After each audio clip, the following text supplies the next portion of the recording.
चलिए ना, last class में हम लोग बेटा ऑक्सी एसिड्स के बारे में बात कर रहे थे और ऑक्सी एसिड्स में कुछ बेसिक बातें आपको बता दी गई थी कि क्या क्या पॉइंट्स आ रहे थे। जैसे हम लोगों ने पहला पॉइंट ये डिस्कस करा था ऑक्सी एसिड्स के बारे में कि आपको जो ऑक्सी एसिड्स पढ़ने होते हैं बेसिकली वो और कुछ भी नहीं, नॉन मेटल के हाइड्रोक्साइड्स होते हैं। और नॉन मेटल के हाइड्रोक्साइड्स में जिन नॉन मेटल्स के बारे में हमें पढ़ना होता है वो नॉन मेटल कौन कौन से होते हैं, या तो फास्फोरस या फिर सल्फर या फिर हेलोजन। ठीक है, दूसरा पॉइंट हम लोगों ने ये देख लिया था कि उनका ग्रुप 15 का जो रेंज होता है ऑक्सीडेशन स्टेट का वो +5 से -3 होता है। ग्रुप 16 का जो रेंज होता है वो +6 से -2। बेसिकली मतलब हम फास्फोरस, सल्फर और हेलोजन के ऊपर यहाँ पर बात कर रहे हैं ना। सल्फर इस रेंज को फॉलो करेगा लेकिन ऑक्सीजन इस रेंज को फॉलो नहीं करता है। हेलोजन इस रेंज को फॉलो करेंगे एक्सेप्ट फ्लोरीन। ठीक, ये सब बातें हम कल कर चुके हैं। दूसरी बात, ये पॉइंट हम लोग क्यों पढ़ रहे थे उसके ऊपर बात कर रहा हूं, ध्यान सुनना। मैंने आपको कल भी नाम लिया था कैरोज एसिड और मार्शल्स एसिड का।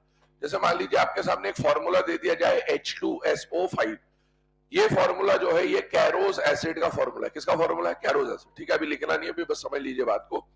यहां पर हम लोगों को जब ये क्वेश्चन आते हैं ऑक्सी एसिड के, उसमें डिफरेंट टाइप ऑफ क्वेश्चन पूछे जाते हैं, जिनमें से एक क्वेश्चन ये होता है कि ऑक्सीडेशन स्टेट निकालने का। और ये क्वेश्चन आप रेडॉक्स का भी मान सकते हैं बेसिकली, है ना। रेडॉक्स में आप पढ़ते थे ऑक्सीडेशन स्टेट निकालने के दो तरीके होते हैं, एक तो एक्स वाला मेथड और दूसरा स्ट्रक्चर वाला मेथड। ठीक है, तो अभी हम एक्स वाले मेथड से अगर इसको सॉल्व करेंगे तो बेटा आप सल्फर की स्टेट जब यहां निकालोगे तो क्या निकल के आएगा? +8। और आप देख सकते हैं सल्फर की स्टेट का रेंज कितना है? -2 से +6। तो क्या ये रेंज में आ रहा है या रेंज से बाहर है? बेटा रेंज से बाहर है। जब भी कोई ऑक्सी एसिड हम बना रहे होंगे और वो ऑक्सी एसिड रेंज से बाहर आ रहा होगा, ध्यान सुनना, जब भी कोई ऑक्सी एसिड हम बना रहे होंगे और वो रेंज से बाहर होगा, रेंज से ज्यादा होगा, तो कंफर्म है कि वो पर ऑक्सो एसिड होगा। कौन सा एसिड होगा? पर ऑक्सो। कल हमने 4 डॉटर एसिड के बारे में बात करी थी, पायरो, मेटा, हाइपो, परऑक्सो। तो परऑक्सो पहचानने का तरीका ये होता है कि अगर आपको फॉर्मूला दे दिया जाए और एलिमेंट की ऑक्सीडेशन स्टेट अपने रेंज से ज्यादा आ रही हो तो वो ऑक्सी एसिड डेफिनेटली कौन सा ऑक्सी एसिड होगा? बेटा परऑक्सो एसिड। जैसे फॉर एग्जांपल एक और एग्जांपल लिख देता हूं। मान लो H2P2O8 दे दिया आपको और बोला गया कि फास्फोरस की ऑक्सीडेशन स्टेट निकालिए। हमें खुद ही समझ आना चाहिए सेंट्रल एटम वही है, तो जब इसकी स्टेट निकालोगे तो +7 आएगा और फास्फोरस का मैक्सिमम रेंज +5 है। तो क्या फास्फोरस अपनी रेंज से ज्यादा है या नहीं है? और अगर रेंज से ज्यादा है फिर भी ये कंपाउंड एग्जिस्ट कर रहा है, इसका मतलब है ये कंपाउंड कौन सा कंपाउंड होगा? बेटा परऑक्सो कंपाउंड होगा। ये पहचानने का तरीका होता है। या तो आप OO की लिंकेज देखें, पर वो लिंकेज देखने के लिए आपको स्ट्रक्चर बनाना आना चाहिए, और अगर आपको स्ट्रक्चर बनाना नहीं आता तो आप ऑक्सीडेशन स्टेट से भी इस बात को डिटरमाइन कर सकते हैं। ठीक, आगे बढ़ते हैं। उसके बाद कल मैंने आपको बताया था कि किसी भी एलिमेंट के 2 पेरेंट एसिड हो सकते हैं। कितने पेरेंट एसिड? 2। एक होता है अस और एक होता है इक। कल हमने फास्फोरस, फास्फोरिक, सल्फ्यूरस, सल्फ्यूरिक की बात करी थी। उसके अलावा मैंने आपको और भी कुछ बातें बताई थी कि फास्फोरस का +5, +3, +1, इक, अस, हाइपोअस। सल्फर का +6, +4, +2, इक, अस और हाइपोअस होता है। हेलोजन पे कोई बात नहीं करी थी मैंने। इसके अलावा कल आपको ये बताया था 2 मोल पेरेंट एसिड में से एक पानी निकालोगे तो क्या बनेगा? पायरो। 1 मोल पेरेंट एसिड में से एक पानी निकालोगे मेटा। अगर कहीं पर OO का लिंकेज है तो क्या बोलेंगे? परऑक्सी। या फिर एक और तरीका आज बताया कि अगर ऑक्सीडेशन स्टेट रेंज से बाहर हो, ज्यादा हो, तो भी आप बोल सकते हैं परऑक्सो। हाइपो बनाने का तरीका क्या था? अस में से ऑक्सीजन निकालोगे तो अस वाला हाइपो बन जाएगा, इक में से ऑक्सीजन निकालोगे तो इक वाला हाइपो बन जाएगा। देखो एक बात समझ लो, परऑक्सो में पहचानने का तरीका OO लिंकेज है, दूसरा तरीका है ऑक्सीडेशन स्टेट रेंज से बाहर, तीसरा तरीका सुनिएगा, हाइपो में आप ऑक्सीजन निकालते हो, परऑक्सो में आप पेरेंट में ऑक्सीजन जोड़ोगे। अगर आपने अस में ऑक्सीजन जोड़ दिया तो परऑक्सो अस बन जाएगा, और अगर आपने इक में ऑक्सीजन जोड़ दिया तो परऑक्सो इक बन जाएगा। तो इसमें ऑक्सीजन जोड़ते हैं तभी एक एक्स्ट्रा बॉन्ड बनता है और इसमें ऑक्सीजन निकालते हैं। कल आपको बाकी ये लास्ट में पॉइंट बता दिया गया था ट्रिक के बारे में कि अगर Z2O6 तक फॉर्मूला होता है, Z2O6 का मतलब Z2O3, Z2O4, Z2O5, Z2O6, इन सभी केसेस में आपको Z का बॉन्ड मिलेगा। Z यहां पर किसको रिप्रेजेंट कर रहा है? नॉन मेटल को, है ना।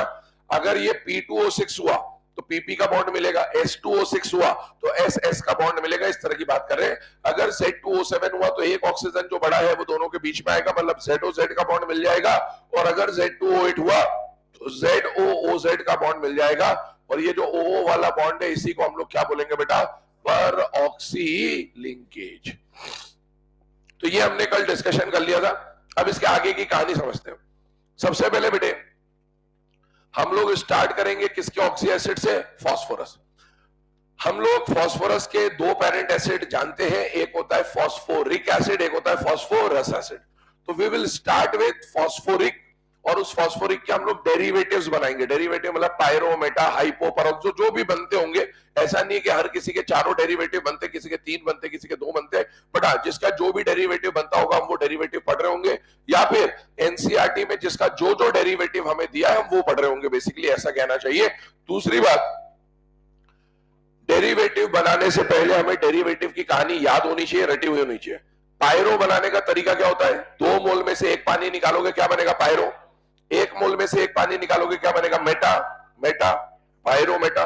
परऑक्सो में ओ का लिंकेज होगा या फिर ऑक्सीडेशन स्टेट रेंज से ज्यादा, और हाइपो में ऑक्सीजन निकालना होता है। ठीक है, आइए स्टार्ट करेंगे सबसे पहले फास्फोरस के ऑक्सी एसिड से। एक बात मैं आपको पहले बता दूं, इनके है ना स्ट्रक्चर बनाने से पहले ध्यान सुन रहा है ना, ये एनसीईआरटी की लाइन है बेसिकली। मान लो हम लोग स्टार्ट करेंगे H3PO4 से, अभी लिखना नहीं है, सुनते जाइए बस। हमें स्टार्ट करेंगे H3PO4 से। तो पहली बात, किसका ऑक्सी एसिड है ये? फास्फोरस का। पता कैसे चला? नॉन मेटल का हाइड्रोक्साइड दिख रहा है क्लियरली, मतलब ये ऑक्सी एसिड है। क्या यहाँ पर इसका, मैंने कल बोला था पेरेंट एसिड के नाम फॉर्मूले आपको रटे हुए होने चाहिए, वो चारों कम से कम। ये फास्फोरिक एसिड है बेटा। किसी भी ऑक्सी एसिड का स्ट्रक्चर आप तब तक नहीं बना सकते जब तक आपको उसकी बेसिसिटी ना पता हो। और बेसिसिटी वैसे तो प्रैक्टिकली निकलती है, हमारे पास प्रैक्टिकल वगैरह का कोई साधन नहीं है, तो हम लोगों ने जुगाड़ सीखा था। वो जुगाड़ क्या था? जितने हाइड्रोजन उतनी बेसिसिटी। इसके 4 एक्सेप्शन कल लिखाए थे आपको। बोरिक एसिड है ना, H3BO3, अभी तो नाम के बारे में बात ना करें। H3BO3, H4P2O5, H3PO2, H3PO3, क्या ये उनमें से कोई है? क्या नहीं। अगर उनमें से होता तो फिर उसकी बेसिसिटी आपको याद ही होनी चाहिए। बाकी सब में जितने हाइड्रोजन है उतनी बेसिसिटी। अब आगे सुनना, जितनी बेसिसिटी होती है स्ट्रक्चर में उतने क्या बनेंगे? OH। अब एक बात बताता हूं फास्फोरस के ऑक्सी एसिड्स के बारे में। फास्फोरस का आप कोई भी ऑक्सी एसिड बनाने जाएंगे तो फास्फोरस के हर ऑक्सी एसिड में हर फास्फोरस के साथ कम से कम एक डबल बॉन्ड हो और कम से कम एक OH होगा ही होगा। ये बात बिल्कुल कंफर्म है। आपको अगर फास्फोरस के किसी भी ऑक्सी एसिड का स्ट्रक्चर बनाना है तो इस बात को दिमाग में फिट कर ले, फास्फोरस के हर ऑक्सी एसिड में हर फास्फोरस के साथ कम से कम एक पी डबल बॉन्ड हो और कम से कम एक पीओएच होगा। हो सकता है इससे ज्यादा भी हो, पर कम से कम एक डबल बॉन्ड हो और एक पीओएच होगा। किसके साथ? हर फास्फोरस के साथ। कई बार फॉर्मूला ऐसा भी आएगा, यहां कितने फास्फोरस है? 2, तो पहले वाले फास्फोरस पे भी ऐसा होगा और दूसरे वाले पे भी ऐसा होगा। हर फास्फोरस के साथ कम से कम एक डबल बॉन्ड हो और एक OH होगा ही होगा। ये इसका बेसिक स्ट्रक्चर है, स्केलेटन स्ट्रक्चर है। अगर इतना आपको समझ में आता है तो आप स्ट्रक्चर बहुत इजीली बना पाएंगे। ठीक है, आइए अब इसको अप्लाई करेंगे। स्टार्ट करते हैं with oxy acids of phosphorus. बेटा फास्फोरस के ऑक्सी एसिड्स की जब हम बात करें तो फास्फोरस का जो पहला ऑक्सी एसिड आता है वो फास्फोरस का पेरेंट एसिड हम लोगों ने लिया है, और वो पेरेंट एसिड कौन है बेटा? Phosphoric acid with the formula H3PO4। अब ध्यान सुनना, H3PO4 बोला, नाम क्या लिखा इसका? Phosphoric acid. इसी का एक और नाम है ऑर्थो फास्फोरिक एसिड। क्या नाम है बेटा? Ortho phosphoric acid. अब मेरी बात बहुत ध्यान सुनना, अभी हम लोगों ने यहां पर देखो इसके नाम में फास्फोरिक एसिड लिखा होता तब तो कोई प्रॉब्लम नहीं है, यहां पर लिखा है ऑर्थो फास्फोरिक एसिड, मतलब इसके नाम के प्रीफिक्स में ऑर्थो शब्द का इस्तेमाल किया गया है। अगर नाम के प्रीफिक्स में ऑर्थो शब्द का इस्तेमाल किया गया है तो याद करो प्रीफिक्स में कुछ आ जाए तो डेरिवेटिव्स के प्रीफिक्स में क्या क्या आता था? Pyro, meta, hypo, peroxo. अगर यहां पर पायरो होता या मेटा होता या हाइपो होता या परऑक्सो होता तो मैं समझ जाता ये डॉटर एसिड है। ऑर्थो प्रीफिक्स पेरेंट एसिड के साथ यूज किया जाता है। किसके साथ यूज किया जाता है? Parent acid. जैसे आपने सुना होगा बोरिक एसिड को कई बार ऑर्थो बोरिक एसिड बोलते हैं, लेकिन ऐसा नहीं है कि आप हर पेरेंट एसिड के साथ ऑर्थो यूज कर पाए। पेरेंट एसिड के साथ ऑर्थो कब इस्तेमाल होता है उसकी कहानी भी समझा देता हूं, ध्यान सुनना। अगर किसी पेरेंट एसिड का, जैसे अगर हम लोग बात करें H3PO4 लिया मैंने पेरेंट एसिड, तो H3PO4 का अगर किसी पेरेंट एसिड का मेटा फॉर्म बनता हो, कौन सा फॉर्म बनता हो? मेटा, तो उसके नाम के साथ ऑर्थो इस्तेमाल होता है। लेकिन अगर उसका मेटा ना बनता हो तो उसके साथ ऑर्थो प्रीफिक्स का इस्तेमाल नहीं हो सकता। फॉर एग्जांपल 4 पेरेंट एसिड कल आपको बताए गए थे, H3PO4, H3PO3, H2SO4 और H2SO3, ये 4 पेरेंट एसिड कल हमने पढ़े थे, है ना। अब मुझे बताओ मेटा बनाने का तरीका क्या होता है।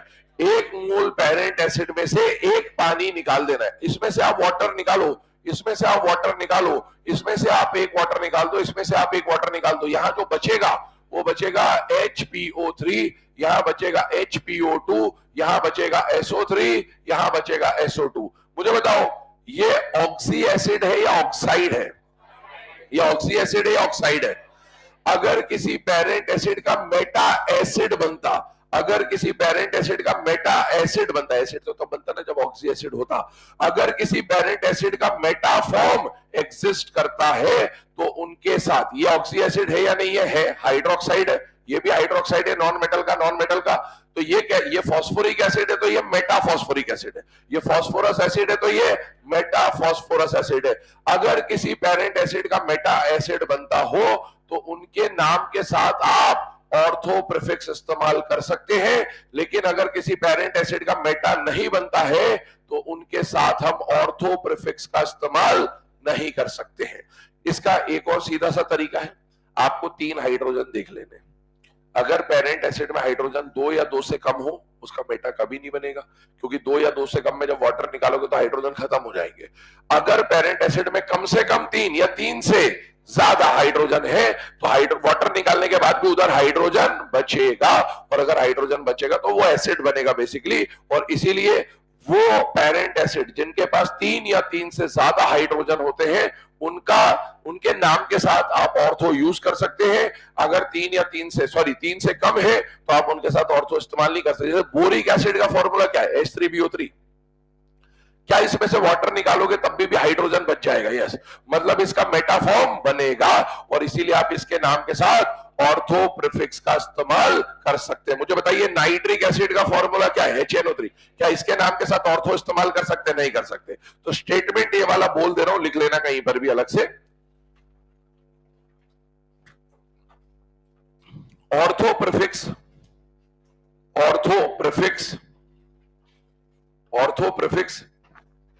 can be used, ortho prefix can be used with those parent acids, ortho prefix can be used with those parent acids whose metaform exists in nature, whose metaform exists in nature. Ortho prefix can be used with those parent acids whose metaform exist in nature। ठीक है, तो ये आपको बता दिया जिस भी parent acid का मेटाफॉर्म नेचर में बनता होगा उसके नाम के साथ आप क्या यूज कर सकते होंगे, ऑर्थो। और सीधा सा जुगाड़ आपको बता दिया, अगर पेरेंट एसिड में 3 या 3 से ज्यादा हाइड्रोजन है तो उसके साथ ऑर्थो यूज कर सकते हो, उससे कम में नहीं होगा। ठीक है, आइए इधर बात करते हैं। पहला एग्जांपल जो हम लोग ले रहे हैं बेटा वो है फास्फोरिक एसिड। इधर ध्यान से देखो, क्या फास्फोरिक एसिड एक पेरेंट एसिड है या नहीं है, और इसके पास हाइड्रोजन 3 या 3 से ज्यादा है या नहीं है? बेटा है, मतलब इसका मेटाफॉर्म बन जाएगा। और अगर मेटाफॉर्म बन जाएगा तो आपने नाम में क्या यूज कर लेना है, ortho prefix, that is ortho phosphoric acid भी इसको बोल सकते हैं। अब आगे सुनना, किसी भी ऑक्सी एसिड का स्ट्रक्चर तब तक नहीं बना सकते जब तक उसकी बेसिसिटी ना पता हो। तो बेटा इसमें जितने हाइड्रोजन उतनी बेसिसिटी, तो बेसिसिटी 3, 4 एक्सेप्शन कल बताए गए थे, ये उन चारों में नहीं आता है, इसीलिए जितने हाइड्रोजन उतनी बेसिसिटी। पहला क्वेश्चन एग्जाम में यही पूछेगा आपको, पहला क्वेश्चन क्या बोलेगा, H3PO4 का नाम बता दो, ऑप्शन में या तो ये होगा या तो ये होगा। दूसरा क्वेश्चन फास्फोरिक एसिड या ऑर्थो फास्फोरिक एसिड का फॉर्मूला बता दो, तो ऑप्शन में ये होगा। आपको अगला क्वेश्चन बोलेगा फास्फोरिक एसिड या H3PO4 की बेसिसिटी बता दो, तो ऑप्शन में आपको 3 को टिक करना है। ट्राई बेसिक एसिड बोल देंगे या फिर ट्राई प्रोटिक एसिड बोल देंगे, क्योंकि 3 H+ रिलीज कर सकता है। अगला क्वेश्चन रेडॉक्स के रिस्पेक्ट में इसका ऑक्सीडेशन स्टेट निकालो। तो आप एक बात समझ लो, मैंने अभी थोड़ी देर पहले भी बोला था, रेडॉक्स में ऑक्सीडेशन स्टेट निकालने के 2 तरीके होते हैं, पहला एक्स वाली मेथड और दूसरा स्ट्रक्चर वाली मेथड। क्योंकि मैं बार बार एक्स वाली मेथड या स्ट्रक्चर वाली मेथड नहीं बोलूंगा तो मैं आपको एक कॉमन टर्म बता रहा हूं।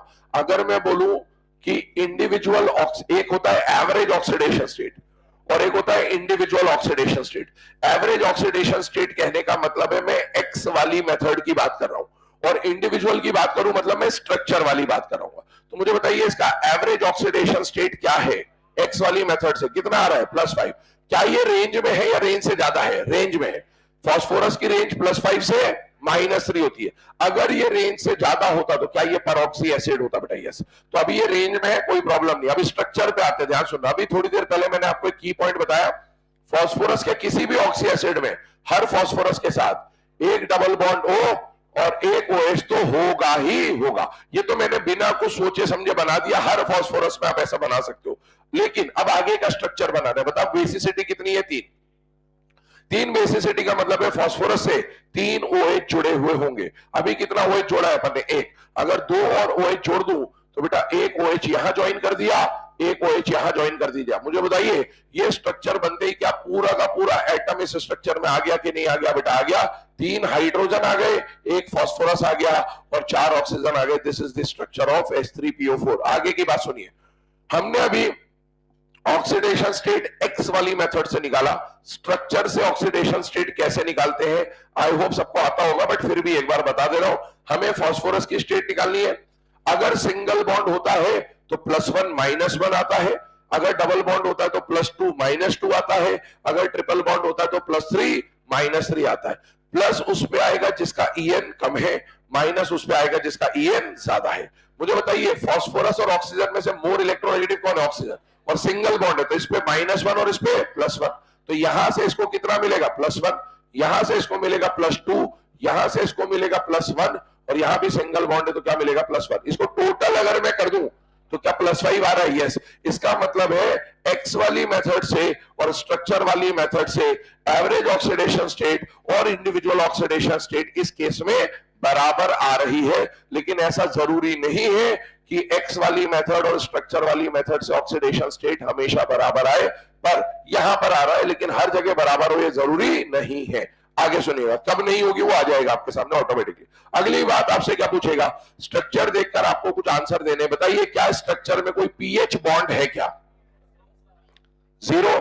क्या स्ट्रक्चर में पीओएच बॉन्ड है बेटा? कितने हैं? 3। भैया पीओएच हमेशा बेसिसिटी के बराबर होगा। इसके बाद क्या स्ट्रक्चर में पीओ लिंकेज है या नहीं है? बताइए। पहले तो इसको बता दो, है ना। अब पीओ लिंकेज कितने हैं? बहुत ध्यान से समझ लेना। आपने पी डबल बॉन्ड को क्लियरली मेंशन कर रखा है। जब ये बता रखा है पीओ, पीओ का मतलब है फास्फोरस से कितने ऑक्सीजन जुड़े हुए हैं, चाहे वो सिंगल बॉन्ड से जुड़ा हो, चाहे वो डबल बॉन्ड से जुड़ा हो, चाहे वो ट्रिपल बॉन्ड से जुड़ा हो। इसका मतलब है कितने फास्फोरस ऑक्सीजन आपस में जुड़े हैं। तो 1, 2, 3 और 4।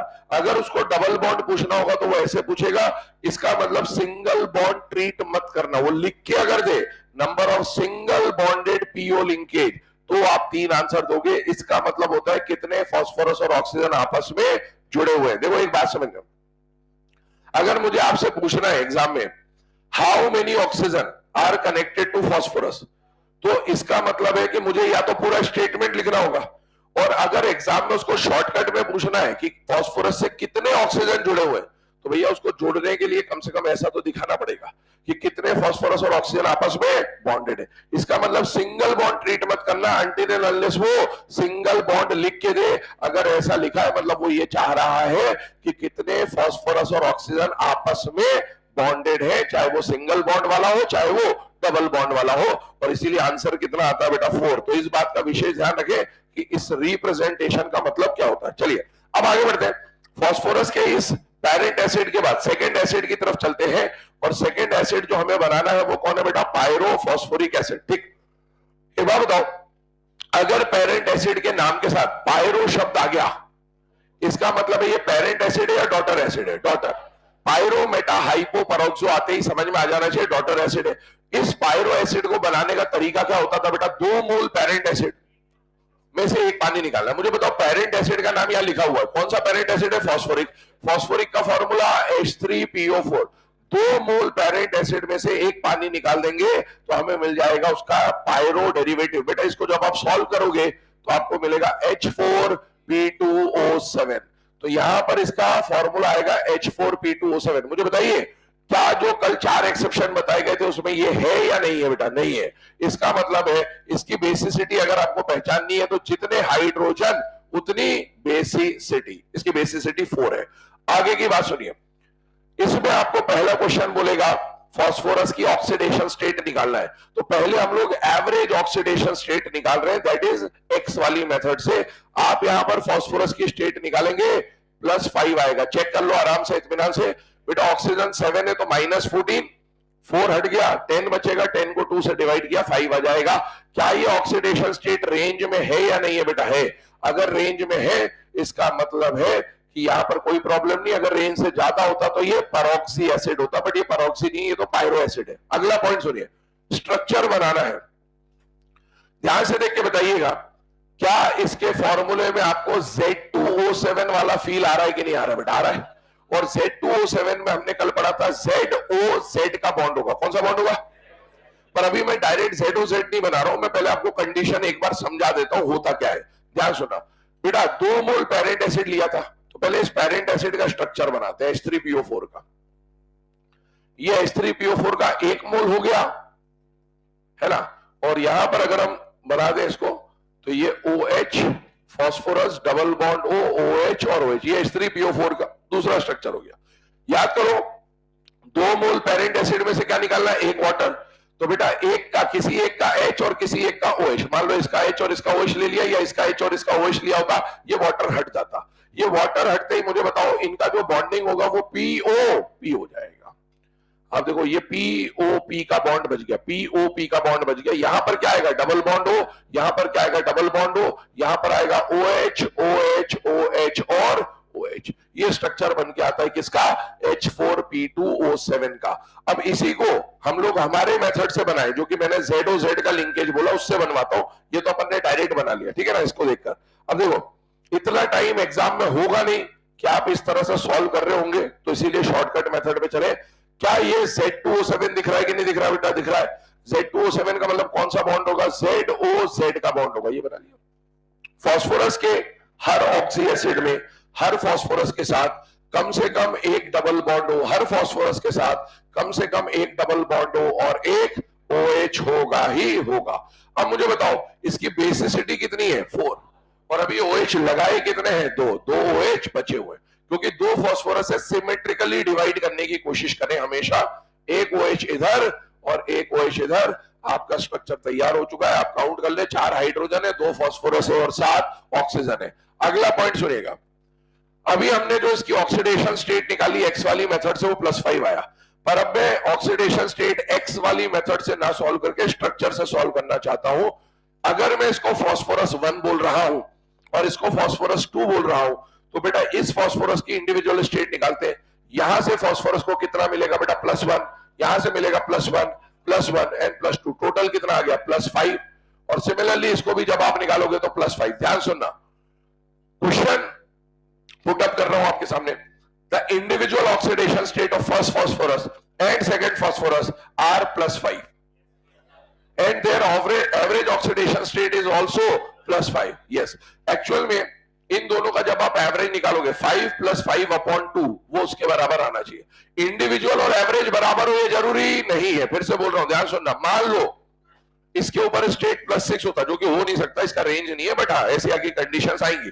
इस पे +6 और इस पे +4 हो, तो बेटा इंडिविजुअल स्टेट तो अलग अलग है, लेकिन जब दोनों का एवरेज निकालूंगा +5 के बराबर आएगा। तो इंडिविजुअल स्टेट और एवरेज स्टेट हमेशा बराबर हो ये जरूरी नहीं है, कई बार ये अलग भी होती है। अगला question, number of POP linkage. ध्यान से देखो, Z2O7 देखते ही दिमाग में आ जाना चाहिए कि यहाँ ZOZ का बॉन्ड होगा। कितना बॉन्ड है बेटा? 1।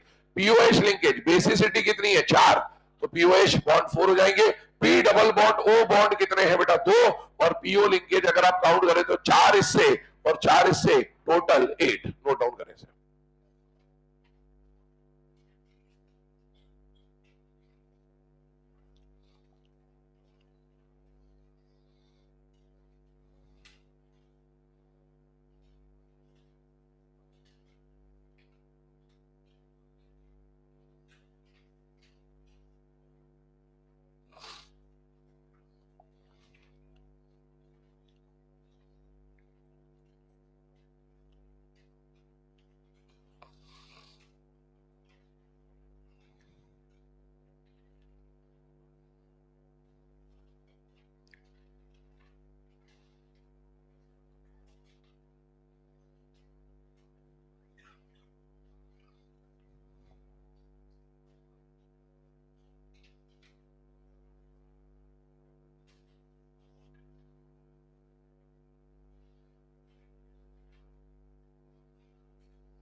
लिख लिया भाई,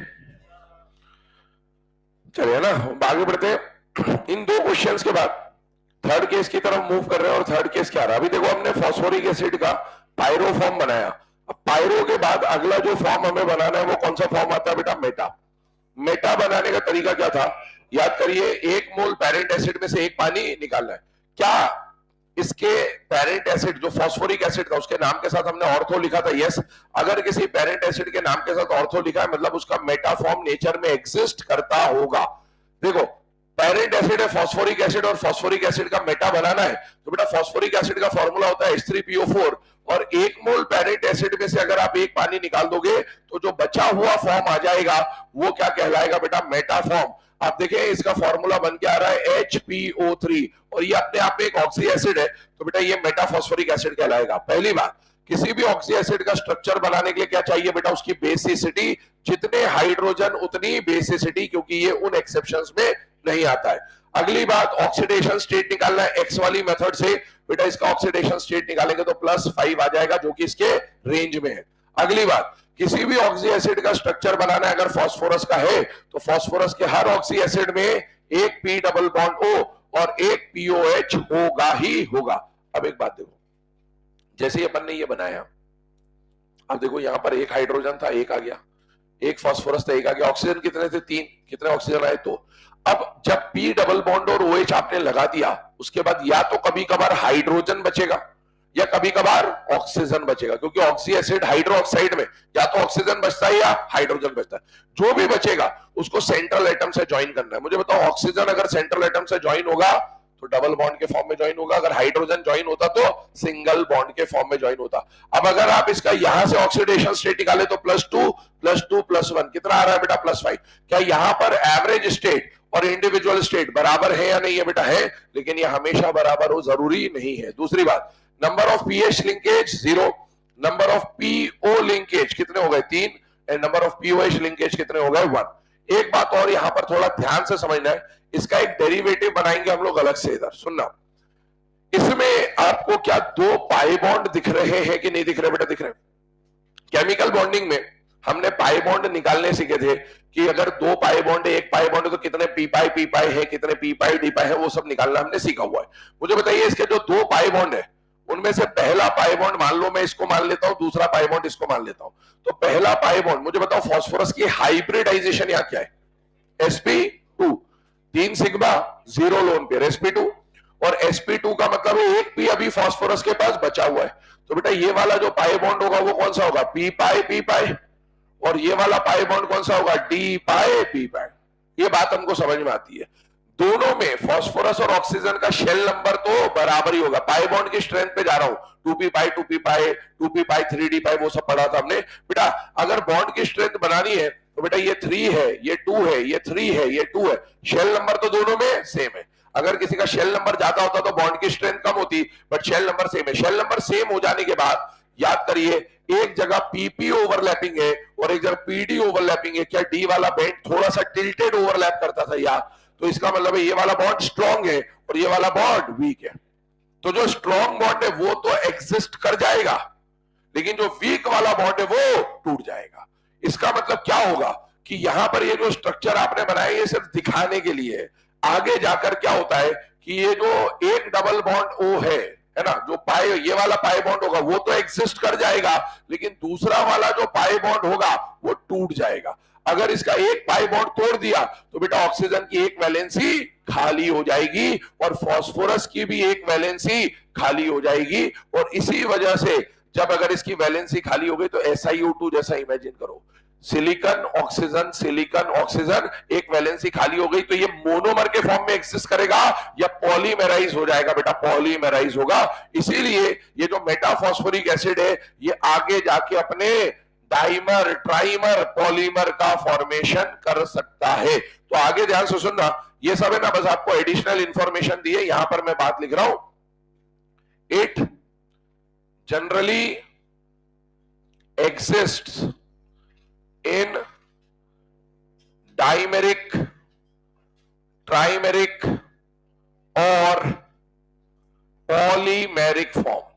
ये जो है ये मोनोमेरिक फॉर्म में एग्जिस्ट नहीं करता है, ये जनरली आपको है ना, डाइमर ट्राइमर या पॉलीमर के फॉर्म में एग्जिस्ट करता हुआ मिल रहा होगा। अब आइए इसके स्ट्रक्चर पे आते हैं, ध्यान सुनना। हम लोग इसका ट्राइमर हमारे सिलेबस में दिया हुआ था, तो उसके ऊपर बात करते हैं। ट्राई मेटा फॉस्फोरिक एसिड और वो ट्राइमर जो बन रहा है वो ओपन ट्राइमर है या साइक्लिक ट्राइमर है बेटा? साइक्लिक। नाम को जरा ध्यान से देखना। सबसे पहले आपने पेरेंट का नाम देखा फॉस्फोरिक एसिड। फॉस्फोरिक एसिड का कौन सा डेरिवेटिव बना रहे हैं? मेटा। तो मेटा फॉस्फोरिक एसिड का फॉर्मूला क्या होता है? HPO3, और उसका हमें क्या बना देना है? Cyclic trimer. तो इसका मतलब है मेटा फॉस्फोरिक एसिड है HPO3, और इसका ट्राइमर अगर मैं बना रहा हूं तो क्या हो जाएगा बेटा? थ्राइस। और साइक्लिक तो हमें स्ट्रक्चर बनाना है। मुझे बताओ इसमें कितने हाइड्रोजन है बेटा? 3। इसका मतलब है इसकी बेसिसिटी कितनी हो जाएगी? 3। अब स्ट्रक्चर पे आते हैं, ध्यान सुनना और ध्यान समझना बेटा। हर फास्फोरस के साथ एक डबल बॉन्ड O, एक OH। हर फास्फोरस के साथ एक डबल बॉन्ड O और एक OH। हर फास्फोरस के साथ एक डबल बॉन्ड O और एक OH। ध्यान सुनना है ना, ये वाला जो स्ट्रक्चर है इसमें से मान लो मैंने ये वाला बॉन्ड हटा दिया, बाकी फास्फोरस के साथ एक डबल बॉन्ड और एक OH तीनों जगह बना दिया, ये वाला बॉन्ड अपन ओपन कर देंगे। तो अगर मैंने इसका ये वाला ऑक्सीजन ओपन किया तो बेटा ये वाला ऑक्सीजन इसके साथ सिंगल बॉन्ड से जुड़ जाएगा, इसका एक ऑक्सीजन जो है वो इसके साथ सिंगल बॉन्ड से जुड़ जाएगा, और इसका जो एक ऑक्सीजन है वो इसके साथ सिंगल बॉन्ड से जुड़ जाएगा। तो ये इस तरह का स्ट्रक्चर बन जाएगा। और क्या ये स्ट्रक्चर एक क्लोज्ड स्ट्रक्चर है या नहीं बेटा? है। तो this is known as cyclic trimer of meta phosphoric acid. अब आपसे क्वेश्चन पूछा जाएगा कि बेटा इसके अंदर फास्फोरस की ऑक्सीडेशन स्टेट निकालिए, तो क्लियरली +5 आ रही है। और आप यहां पर भी अगर निकालोगे तो फास्फोरस को +1 +1 +2 +1, तो हर फास्फोरस की स्टेट कितनी आएगी बेटा? +5। अगला point, number of POP linkage बेटा। POP 1, POP 2, POP 3। बताइए नंबर ऑफ POH लिंकेज कितने दिख रहे हैं बेटा? 3 है। जितनी बेसिसिटी होगी उतने ही POH लिंकेज होंगे। POH 1, POH 2, POH 3। Number of PO linkage, एक फास्फोरस के साथ कितने P ऑक्सीजन जुड़े? 4। तो दूसरे के साथ भी 4, तीसरे के साथ भी 4, तो टोटल आ जाएगा 12। अच्छा मुझे बताओ इसमें कितने पाई बॉन्ड है? कितने पाई बॉन्ड है? 3। 3 है ना, हर फास्फोरस के साथ एक एक, टोटल 3 पाई बॉन्ड है। 3 पाई बॉन्ड है, तो वो पाई बॉन्ड कौन से है? पी पाई है या पी पाई है, या कितने पी पाई और कितने पी पाई? सारे पी पाई है, क्योंकि आप फास्फोरस की हाइब्रिडेशन sp3 हो चुकी है, उसके पास पी खाली नहीं है। तो डी पाई पी पाई और डी पाई पी पाई। अगला पॉइंट सुनना, इस पूरे कंपाउंड में फास्फोरस सेंट्रल एटम है या साइड एटम है? सेंट्रल एटम है, क्योंकि उसी का तो ऑक्सी एसिड बना रहे हो आप। सेंट्रल एटम है। 2 सेंट्रल एटम, ध्यान सुनना, ये फास्फोरस एक सेंट्रल एटम है, ये फास्फोरस एक सेंट्रल एटम है। 2 सेंट्रल एटम को जो एटम ज्वाइन करता है उस एटम को ब्रिज एटम बोलते हैं। क्या बोलते हैं? तो यहां पर कितने ब्रिजिंग ऑक्सीजन एटम है? 1, 2, 3। तो इस तरह के क्वेश्चन भी पूछ सकता है। दूसरी बात, ये स्ट्रक्चर प्लेनर है या नॉन प्लेनर है? नॉन प्लेनर, क्योंकि फास्फोरस का हाइब्रिडेशन sp3 है। बोर्ड पे हर स्ट्रक्चर प्लेनर ही दिखेगा, लेकिन एक्चुअल में वो प्लेनर है या नॉन प्लेनर है, उसके लिए आपको क्या निकालना पड़ता है? हाइब्रिडाइजेशन। नोट करिए इसे।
लिख लिया भाई सबने?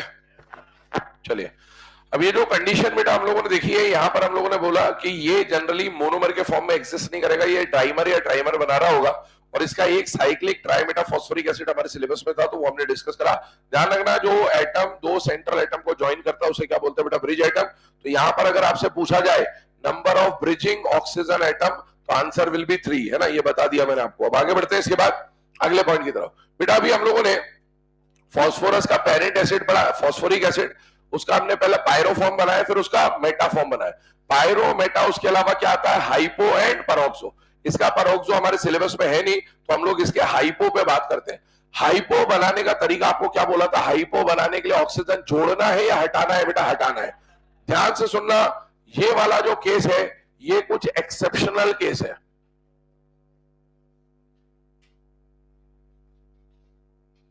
ठीक है, अब इस केस को जरा ध्यान से देखना क्या है बेटा। सबसे पहले अगर हम हाइपोफॉस्फोरिक एसिड के बारे में बात कर रहे हैं, तो बेटा पेरेंट एसिड का नाम पता चल गया, क्या है? Phosphoric acid. फास्फोरिक एसिड का फॉर्मूला क्या होता है बेटा? H3PO4। और हाइपो बनाने का तरीका हमने सीखा था कि पेरेंट एसिड में से क्या निकाल देना है बेटा? ऑक्सीजन। अगर मान लो ये पेरेंट एसिड है और इसमें से मैं ऑक्सीजन निकाल देता हूं डायरेक्टली, तो बेटा अभी मैंने एक मोल में से एक ऑक्सीजन निकाला, तो बताओ फॉर्मूला क्या बन के आएगा? H3PO3। मैं इसमें से ऑक्सीजन निकाल के पेरेंट से क्या बनाना चाहता था? डॉटर एसिड, डेरिवेटिव बनाना चाहता था। हाइपो इज अ डेरिवेटिव, तो मैं पेरेंट से बनाना चाहता था डॉटर एसिड। लेकिन क्या ये फास्फोरस का अपने आप में खुद ही एक पेरेंट एसिड है या नहीं है? ये फास्फोरस का दूसरा पेरेंट एसिड है। आप ये ऑक्सीजन वाटर हटा के जो भी कर रहे हो उससे पेरेंट से डेरिवेटिव बनना चाहिए, पेरेंट से पेरेंट को डिराइव नहीं कर सकते, और इसीलिए ये फॉर्मूला या ये वाला पॉइंट यहां पर क्या हो जाता है? गलत। अब जब हम बात कर रहे हैं कि हमें ऑक्सीजन तो हटाना है, इसमें कोई दो राय नहीं है, लेकिन अभी आपने एक मोल में से ऑक्सीजन हटाया। अब एक और बात बताता हूं आपको, ध्यान सुनना। जो भी एसिड आप पायरो बना रहे होगे, क्या बना रहे होगे? पायरो कितने मोल से बनेगा? 2 मोल से। जो भी हटा वटा के बनोगे वो सब अलग बात है, पर बनेगा कितने मोल से? 2 मोल से। इसको हम लोग क्या बोलते हैं? फॉस्फोरिक एसिड, क्योंकि ये एक फास्फोरस का एसिड है, H3PO4 एक है, तो ये कहलाता है फॉस्फोरिक एसिड, या फिर ऑर्थोफॉस्फोरिक एसिड, या फिर इसको बोल सकते हैं मोनोफॉस्फोरिक एसिड। क्या बोल सकते हैं? क्या बोल सकते हैं? पर ये कितने फॉस्फोरिक एसिड से मिलकर बन रहा है? 2 से। तो ऐसे जो पायरो होते हैं ना, पायरो में हमेशा 2 मोल का यूज करोगे, तो पायरो एसिड को डाई एसिड बोल सकते हैं। क्या बोल सकते हैं? Di acid. जैसे ये फॉस्फोरिक एसिड है, मोनोफॉस्फोरिक एसिड है, इसका एक और नाम हो सकता है डाई फॉस्फोरिक एसिड। पूरे सिलेबस में आप पायरो, मेटा, हाइपो, परोक्सो, ऑर्थो पढ़ रहे होंगे, लेकिन आप ये मोनो और डाई बहुत रेयरली आपको देखने को मिलेगा, केवल वो कैरोज और मार्शल में दिखेगा। लेकिन मोनो का मतलब क्या है, डाई का मतलब क्या है, ये हमें पता होना चाहिए। मोनो मतलब पेरेंट एसिड की बात हो रही है, और डाई एसिड अगर लिख दे किसी नाम के साथ तो समझ जाना वो उसके पायरो फॉर्म के बारे में बात कर रहा है। अगर मैंने लिखा पायरो फॉस्फोरिक एसिड, उसको मैं क्या लिख सकता हूं? Di phosphoric acid. अगर मैंने लिखा पायरो सल्फ्यूरिक एसिड, उसे मैं क्या लिख सकता हूं बेटा? Di sulphuric acid. ये बात ध्यान रखना। अब देखो, जब आप इसका हाइपो बनाने जा रहे हो, तो आपने पहले मोनोफॉस्फोरिक एसिड से ऑक्सीजन हटाया, आपको आंसर नहीं मिला क्योंकि पेरेंट से पेरेंट मिल गया। तो अब आप मोनोफॉस्फोरिक एसिड से अगर ये नहीं बना सकते, तो आप किससे बनाओगे? उसी के डाई फॉस्फोरिक एसिड से ऑक्सीजन हटाओगे। मुझे बताओ डाई फॉस्फोरिक एसिड का फॉर्मूला क्या है? H4P2O7। हम उसको भी बना लेते हैं एक बार। 2 मोल पेरेंट एसिड में से एक वाटर हटा दिया आपने, तो बेटा ये पायरो बन गया। पायरो मतलब डाई फॉस्फोरिक एसिड बन गया। जब मोनो फॉस्फोरिक एसिड में से ऑक्सीजन हटा के हाइपो नहीं मिल रहा है, तो आप डाई फॉस्फोरिक एसिड में से ऑक्सीजन हटा दीजिए, आपको उसका हाइपो मिल जाएगा। हटाना तो ऑक्सीजन ही था, बट मोनो से नहीं मिल रहा, तो डाई में से ऑक्सीजन हटेगा। क्या ये H4P2O6 कोई पेरेंट एसिड है? क्या नहीं। इसका मतलब है ये आपका डेरिवेटिव है बेटा, और इसको बोला जाएगा हाइपोफॉस्फोरिक एसिड। तो ध्यान से सुनना, हाइपोफॉस्फोरिक एसिड का फॉर्मूला आ रहा है बेटा H4P2O6। यहां पर अगर आप एक्स वाली मेथड से फास्फोरस की स्टेट निकालते तो बेटा 6 का हो गया 12, 12 में से 4 हटा दिया 8, 8 का हाफ किया आ जाएगा +4। क्या ये रेंज में है या नहीं है बेटा? है। अगर रेंज में है मतलब ये परऑक्सी एसिड नहीं होगा। दूसरी बात, किसी भी ऑक्सी एसिड का स्ट्रक्चर तभी बना सकते हैं जब उसकी बेसिसिटी पता हो। मुझे बताइए, जितने हाइड्रोजन उतनी बेसिसिटी, तो इसका बेसिसिटी कितना हो गया? 4। 4 एक्सेप्शन बताए थे, ये उनमें नहीं है। 4 कौन कौन से? H3PO2, H3PO3, H4P2O5 और H3BO3। ध्यान रखना, उन 4 एक्सेप्शन में से 3 फास्फोरस के ही है, जो अभी तक आए नहीं, आगे वही आएगा, है ना। अब देखो यहां पर अगर हम बात करें स्ट्रक्चर की, तो ध्यान सुनना, क्या ये Z2O6 टाइप का दिख रहा है या नहीं दिख रहा बेटा? दिख रहा है। अगर Z2O6 है तो बताओ कौन सा बॉन्ड बनेगा? Z का बॉन्ड बनेगा। ये Z का बॉन्ड बनाया मैंने। बेसिकली हुआ क्या, इसका स्ट्रक्चर अभी बनाया था, उसमें से बीच वाला ऑक्सीजन हटा देना है।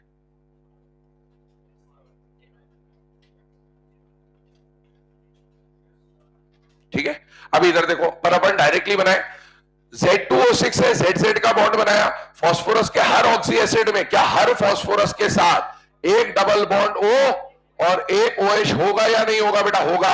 अब मुझे बताओ इसकी बेसिसिटी कितनी है? 4। अभी तक OH कितने जुड़े? 2, तो 2 OH बचे हुए हैं। सिमेट्रिकली बांट दो जब तक पॉसिबल है, एक OH इधर, एक OH इधर, बस वो 20 वाला ऑक्सीजन हट गया है। अब मुझे बताओ इसकी इंडिविजुअल स्टेट की बात करो बेटा, इस फास्फोरस की स्टेट निकाल, यहां से क्या मिलेगा? +1 +2 +1, क्योंकि दोनों का EN सेम है। तो बेटा इस पर भी +4 आ रहा है, इस पर भी +4 आ रहा है। क्या यहां पर दोनों की इंडिविजुअल स्टेट बराबर है? यस। और दोनों का एवरेज निकालूंगा तो भी +4 ही आ रहा होगा। Number of PP linkage 1, number of POP linkage 0, number of PH linkage कितने दिख रहे हैं बेटा? 0, और नंबर ऑफ PO लिंकेज एक फास्फोरस से 1 2 3 4 5 6। ठीक है, ये आंसर आ जाएगा। अगले वाले पे आते, इसको भी देख लो, समझ लो, फिर आगे बात करता हूं बेटा। अगला जो केस है, हमने फास्फोरिक एसिड का पायरो बना लिया, मेटा बना लिया, हाइपो बना लिया, इसका परोक्सो सिलेबस में नहीं है इसलिए हम नहीं बना रहे। अब हम आते हैं फास्फोरस के दूसरे पेरेंट एसिड पे, और दूसरा पेरेंट एसिड कौन सा है बेटा? Phosphorus acid. अभी तक फास्फोरिक एसिड की बात चल रही थी, अब दूसरा पेरेंट एसिड लिया, अस acid, that is phosphorous acid. ध्यान सुनना, फास्फोरस एसिड का फॉर्मूला रटा हुआ होना चाहिए, कल भी बोला था, फॉर्मूला होता है H3PO3। मुझे बताइए इसके पास हाइड्रोजन 2 से ज्यादा है या नहीं है?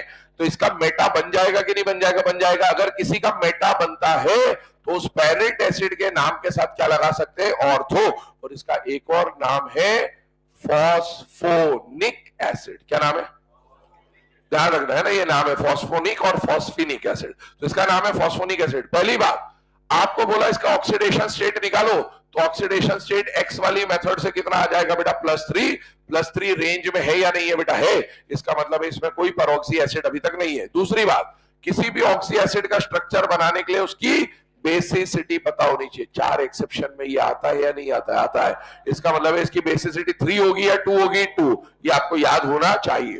फास्फोरस के हर ऑक्सी एसिड में हर फास्फोरस के साथ एक डबल बॉन्ड हो और एक OH तो होगा ही होगा। ये तो कुछ भी ना आता हो तो भी बना के आ जाएंगे। अब आगे की बात सुनिए, इसकी बेसिसिटी कितनी है? 2। तो स्ट्रक्चर में कितने OH आने चाहिए? 2। इसका मतलब है एक OH और मैंने यहां पर बना दिया। अब देखो हाइड्रोजन कितने आ गए? 2 है, कितने? 3। एक हाइड्रोजन बच रहा है, बाकी सब आ चुका है। एक हाइड्रोजन बच रहा है, उसको किससे ज्वाइन करेंगे? सेंट्रल एटम से। और बेटा सेंट्रल एटम से ये हाइड्रोजन सिंगल बॉन्ड से जुड़ जाएगा। अब बात को समझना जरा ध्यान से इधर। पहले तो आइए, नंबर ऑफ पीएच लिंकेज कितना दिख रहा है? 1। पीओएच लिंकेज कितना दिख रहा है? 2। और पीओ लिंकेज कितना दिख रहा है? 3। अगला पॉइंट सुनना, ये पीएच लिंकेज जो अपन लिख रहे हैं इसका बहुत ज्यादा इंपॉर्टेंट है, रिड्यूसिंग नेचर के ऊपर क्वेश्चन आता है। किसी भी फास्फोरस के ऑक्सी एसिड में जितने ज्यादा पीएच बॉन्ड होते हैं उसका रिड्यूसिंग नेचर उतना ही ज्यादा होता है। इस तरह का एक पॉइंट आता है। खैर अभी पहले इस पे बात करते हैं। इसका यहां पर ऑक्सीडेशन स्टेट आया +3। मैंने बोलता है इंडिविजुअल और एवरेज हमेशा बराबर हो, ये जरूरी नहीं है। ध्यान सुनना, यहां से फास्फोरस को क्या मिलेगा? +1। यहां से क्या मिलेगा? +2। यहां से क्या मिलेगा? +1। लेकिन क्या हैरी पॉटर का EN ऑलमोस्ट इक्वल होता है बेटा? यस। इसका मतलब है इस बॉन्ड से इसको कोई प्लस या माइनस मिलेगा कि नहीं मिलेगा? मिलेगा। हमने ये पढ़ा था कि हाइड्रोजन और फास्फोरस का EN ऑलमोस्ट सेम होता है, बराबर नहीं होता। ये मैंने उस समय भी बोला था आपको। हाइड्रोजन और फास्फोरस का EN लगभग बराबर होता है, ऑलमोस्ट इक्वल होता है, बराबर नहीं होता है। ध्यान रखना, 2.1 लिखा था लेकिन वो 2.1 केवल 1 डेसिमल प्लेस था। 2.1 के आगे 2.11 हो, 2.12 हो, EN में डिफरेंस आता है। और बेटा हाइड्रोजन और फास्फोरस में से फास्फोरस स्लाइटली मोर इलेक्ट्रोनेगेटिव होता है, ये बात ध्यान रखना। अगर फास्फोरस स्लाइटली मोर इलेक्ट्रोनेगेटिव है तो बेटा इस बॉन्ड से फास्फोरस को कितना मिलेगा, -1। अब आप इसको टोटल करोगे तो +4 और -1 कितना आएगा, +3। क्या यहां पर भी इंडिविजुअल और एवरेज बराबर है या नहीं है बेटा, है, लेकिन ये हर बार बराबर हो ये जरूरी नहीं है, पर अभी तो बराबर है। आगे सुनिए, बाकी पूरा स्ट्रक्चर अपन ने बना दिया। अब एक खास बात और बताता हूं, मैंने थोड़ी देर पहले आपको बोलता फास्फोरस के हर ऑक्सी एसिड में हर फास्फोरस के साथ एक डबल बॉन्ड हो और एक OH होगा ही होगा। ये पहला पॉइंट। दूसरा पॉइंट सुनिएगा, एनसीईआरटी की लाइन है पैराग्राफ की। फास्फोरस के ऑक्सी एसिड में अगर फास्फोरस की स्टेट अपने मैक्सिमम से कम है, किससे कम है, फास्फोरस की मैक्सिमम कितनी होती है, +5। तो अगर फास्फोरस के ऑक्सी एसिड में फास्फोरस की स्टेट +5 से कम है, मतलब +4 +3 +2 इसमें कितनी है, इसमें कितनी है, तो इनके बारे में बात हो रही मिली है ना। अगर फास्फोरस के ऑक्सी एसिड में फास्फोरस की स्टेट +5 से कम है तो उन ऑक्सी एसिड्स में P डबल बॉन्ड और OH तो होगा ही होगा, उसमें तो कुछ सोचना ही नहीं है। उसके साथ साथ या तो PP या आइदर PP और PH मिलेगा, आइदर PP और, जैसे इसमें PP है या नहीं है, तो इसमें PH नहीं होगा। अगर PP मिल गया तो PH, और अगर PH मिल गया तो PP नहीं होगा। अब इसमें PP तो वैसे भी नहीं आ सकते, एक ही फास्फोरस है, 2 चाहिए कम से कम, लेकिन फिर भी अगर ये पॉइंट है ना, अलग से मेंशन कर लेना, इफ phosphorus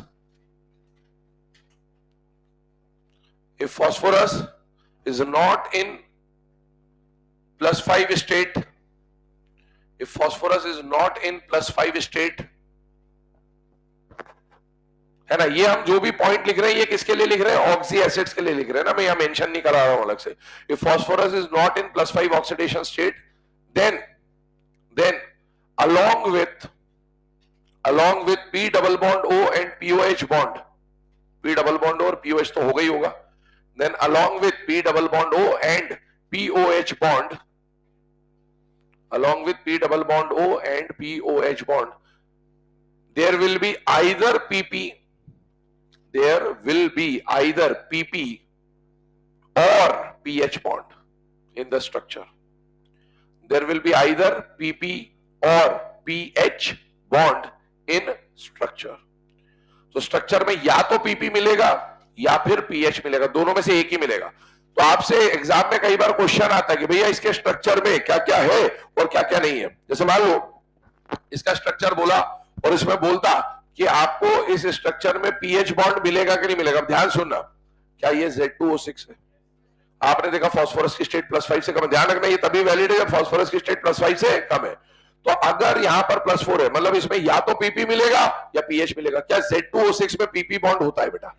तो Z2O6 में ZZ है, तो मतलब फिर PH बॉन्ड नहीं मिलेगा। और यहां पर बताओ ऑक्सीडेशन स्टेट +5 से कम है और ZZ बॉन्ड अगर होता तो बेटा यहाँ 2 P होने थे। तो अगर इसमें ZZ बॉन्ड नहीं है, PP बॉन्ड नहीं है, तो डेफिनेटली कौन सा बॉन्ड मिलेगा? PH बॉन्ड मिलेगा। नोट डाउन कर ले इसे।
चले भैया ना, अब ये जो अभी हम लोगों ने केसेस देखे हैं, इसमें हम लोगों ने स्टार्ट किया अभी फास्फोरस का दूसरा पेरेंट एसिड, जो कि कौन सा बेटा, अस acid, that is phosphorous acid. Phosphorous acid का पहले हमने अभी पेरेंट एसिड पढ़ा, अब इसके डेरिवेटिव बनाएंगे। डेरिवेटिव में क्या क्या बनता है बेटा, पायरो, मेटा, हाइपो और परोक्सो। उसका परोक्सो हमारे सिलेबस में नहीं है, उसका पायरो हमारे सिलेबस में और उसका हाइपो हमारे सिलेबस में, दो ही है, तो हम उन दोनों को यहां पर डिस्कस कर रहे हैं। ध्यान से देखिएगा, अगर फास्फोरस एसिड के लिए जाए आगे तो इसके डेरिवेटिव में एक तो इसका पायरो एसिड पढ़ना है और एक इसका हाइपो पढ़ना है। इसका मेटा हमारे सिलेबस में नहीं है, बनता है इसका मेटा, ये बात ध्यान रखें, तभी मेटा बनता है, तभी पेरेंट के नाम के साथ ऑर्थो लगाया गया, बट मेटा हमको पढ़ना नहीं, हमारे सिलेबस में है नहीं। चलिए पहले आते हैं इसके पायरो फॉर्म में। बेटा पायरो फॉर्म बनाने का तरीका क्या होता है, तो 2 मोल पेरेंट एसिड लेना है, और इसका पेरेंट एसिड कौन सा है, फास्फोरस एसिड। फास्फोरस एसिड का फॉर्मूला H3PO3। 2 मोल पेरेंट एसिड में से अगर एक पानी निकाल दे तो बेटा पायरो फॉर्म बन जाएगा। एक और बात बताओ, क्या पायरो को डाई एसिड भी बोलते हैं? यस, तो इसको पायरो फास्फोरस एसिड के बदले क्या बोल सकता है, डाई फास्फोरस एसिड। समझ जाइएगा, इसी की बात हो रही है। फॉर्मूला क्या निकल के आ रहा है बेटा, H4P2O5। ये जो एसिड है ना बेटे, बड़ा खतरनाक है, एक्सेप्शन की भरमार है इसमें।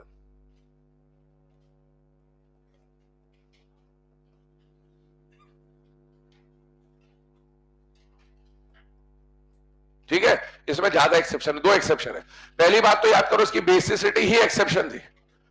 इसमें दिखेगा हाइड्रोजन 4, लेकिन वो जो 4 केस लिखाए थे H3PO2, H3PO3, H4P2O5, ये उस बेसिसिटी में है। इसकी बेसिसिटी कितनी आती है, 2। और दूसरा ये एक्सेप्शन है बेटा स्ट्रक्चर का। ध्यान सुनना, क्या ये Z2O6 के अंदर आ रहा है या नहीं आ रहा है बेटा, आ रहा है। अप टू Z2O6 है ये, और अप टू Z2O6 में कौन सा बॉन्ड मिलता था, ZZ, लेकिन कल ही लिखा था इसके अंदर ZOZ बॉन्ड मिलेगा, मतलब POP बॉन्ड मिलेगा। तो इसमें 2 एक्सेप्शन, एक तो बेसिसिटी का एक्सेप्शन है और दूसरा स्ट्रक्चर का एक्सेप्शन है। तो ये बहुत खतरनाक एसिड है, और इस ये जानबूझ के ऑप्शन में फिट करके देता है, क्योंकि बच्चा अगर ध्यान नहीं देगा तो इसमें गड़बड़ी होने के पूरे पूरे चांसेस होते हैं। एक बात बताइए, पहले हम इसका ऑक्सीडेशन स्टेट निकालते बेटा, तो यहां पर 5 का मतलब हो गया 10, 10 में से 4 गया, दैट इज 6, 6 को हाफ कर दिया तो आ गया +3, है ना, ये इसका स्टेट आ गया, जो कि रेंज में। आगे सुनिएगा, इसका स्ट्रक्चर बनाते हैं। अब ध्यान सुनना, स्ट्रक्चर बनाने जाओगे तो क्या प्रॉब्लम फेस करते हैं आप। पहले तो इसके नॉर्मल स्ट्रक्चर की हम लोग बात कर लेते हैं। बेटा इसका स्ट्रक्चर अगर आप बनाओगे तो P डबल बॉन्ड 2 मोल ये ले रहे, यहां पर आ गया OH, यहां पर आ गया OH, यहां पर आ गया H, और एक और मोल लिया, यहां पर लिया डबल बॉन्ड O, यहां पर लिया OH, यहां पर लिया H और यहां पर लिया OH। 2 मोल में से एक पानी निकाल दिया। जैसे ये एक पानी निकाला तो स्ट्रक्चर क्या बन जाएगा, POP double bond O H OH double bond O H OH, ये स्ट्रक्चर बन गया, जो कि इसका सही स्ट्रक्चर है, बिल्कुल परफेक्ट है। क्योंकि आप देखो यहां पर PP बॉन्ड नहीं बन रहा है, कौन सा बॉन्ड बन रहा है, POP।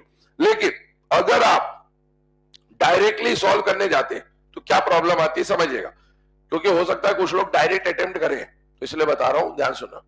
डायरेक्ट अटेम्प्ट जब करने जाएंगे तो आपने देखा कि सर ये Z2O6 के अंदर है, तो Z2O6 के अंदर है तो आपने बोला था ZZ बॉन्ड होना चाहिए, अगर एक्सेप्शन याद नहीं है तो आप ZZ बॉन्ड बना दोगे। ZZ बॉन्ड बनाने के बाद भी आप समझ सकते हो, देखना ध्यान से, हर फास्फोरस के साथ डबल बॉन्ड हो और हर फास्फोरस के साथ OH होगा। अगर मैंने अभी इतना स्ट्रक्चर बनाया तो बताओ क्या बचता हुआ दिख रहा है, अभी क्या बच रहा है, एक ऑक्सीजन और 2 हाइड्रोजन, एक ऑक्सीजन और 2। अब आप एक ऑक्सीजन है और 2 हाइड्रोजन है, कैसे ज्वाइन कर सकते हो, सोचो, इमेजिन करो क्या क्या कर रहे होगे उस समय पे। या तो आप एक OH जोड़ दोगे, मान लो यहां जोड़ दिया, एक OH जोड़ते तो बेसिसिटी 3 हो गई, बेसिसिटी 2 ही है, मतलब OH तो आ नहीं सकता, ये बात समझ में आ जाएगी। अगली बात, अगर मान लो OH ज्वाइन नहीं करा, बताओ एक ऑक्सीजन और 2 हाइड्रोजन को कैसे जोड़ोगे, किसी एक के साथ एक डबल बॉन्ड कर दिया, इना चौलबे। फास्फोरस के कितने बॉन्ड हो गए, 6, जो कि होना नहीं है अभी यहां पर, है ना। तो ये आपको समझ में आना चाहिए कि स्ट्रक्चर में कुछ ना कुछ प्रॉब्लम है। और दूसरी बात, इसमें फास्फोरस की स्टेट +5 से कम है। अगर फास्फोरस की स्टेट +5 से कम है तो या तो PP आएगा, दोनों एक साथ कभी भी नहीं आएंगे, यही बात एनसीईआरटी लिखता है।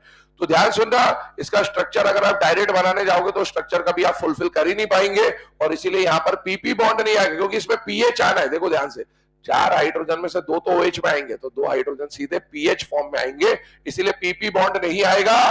कौन सा बॉन्ड आएगा बेटा, POP। हर फास्फोरस के साथ एक डबल बॉन्ड O, एक OH आएगा ही आएगा और बचे हुए 2 हाइड्रोजन इस तरह से जुड़ जाएंगे। इंडिविजुअल स्टेट निकाले बेटा, तो इस फास्फोरस को यहां से मिलेगा +1 +1 +1 और -1 दैट इज +3, यहां से भी सेम रहेगा +3 और दोनों का एवरेज भी कितना आएगा +3। Number of PH linkage 2, POH linkage 2, basicity 2 है, POP linkage 1 and PP linkage 0। Last वाला केस यहां पर देख लीजिए।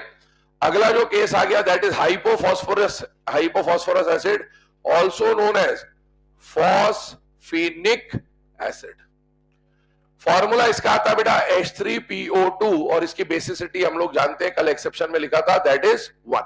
ध्यान सुनना, हाइपो बनाना है, किसका हाइपो बनाना है बेटा? फास्फोरस का। याद करो हाइपो बनाने का तरीका क्या होता था, 1 मोल पेरेंट एसिड में से एक पानी निकाल देना है ना, सॉरी एक ऑक्सीजन निकाल देना है। हाइपो बना रहे हैं हम लोग, एक ऑक्सीजन निकाल देना है। जैसे ही आपने ऑक्सीजन निकाला तो H3PO3 में से एक ऑक्सीजन निकलते ही क्या बन जाएगा? H3PO2। ध्यान सुनना, इससे पहले जब हमने इसका हाइपो बनाया था तो 1 मोल में से ऑक्सीजन निकालने पर जो बन रहा था वो खुद ही पेरेंट था, तो इसीलिए हमने मोनो से ना बना के डाई से बनाया।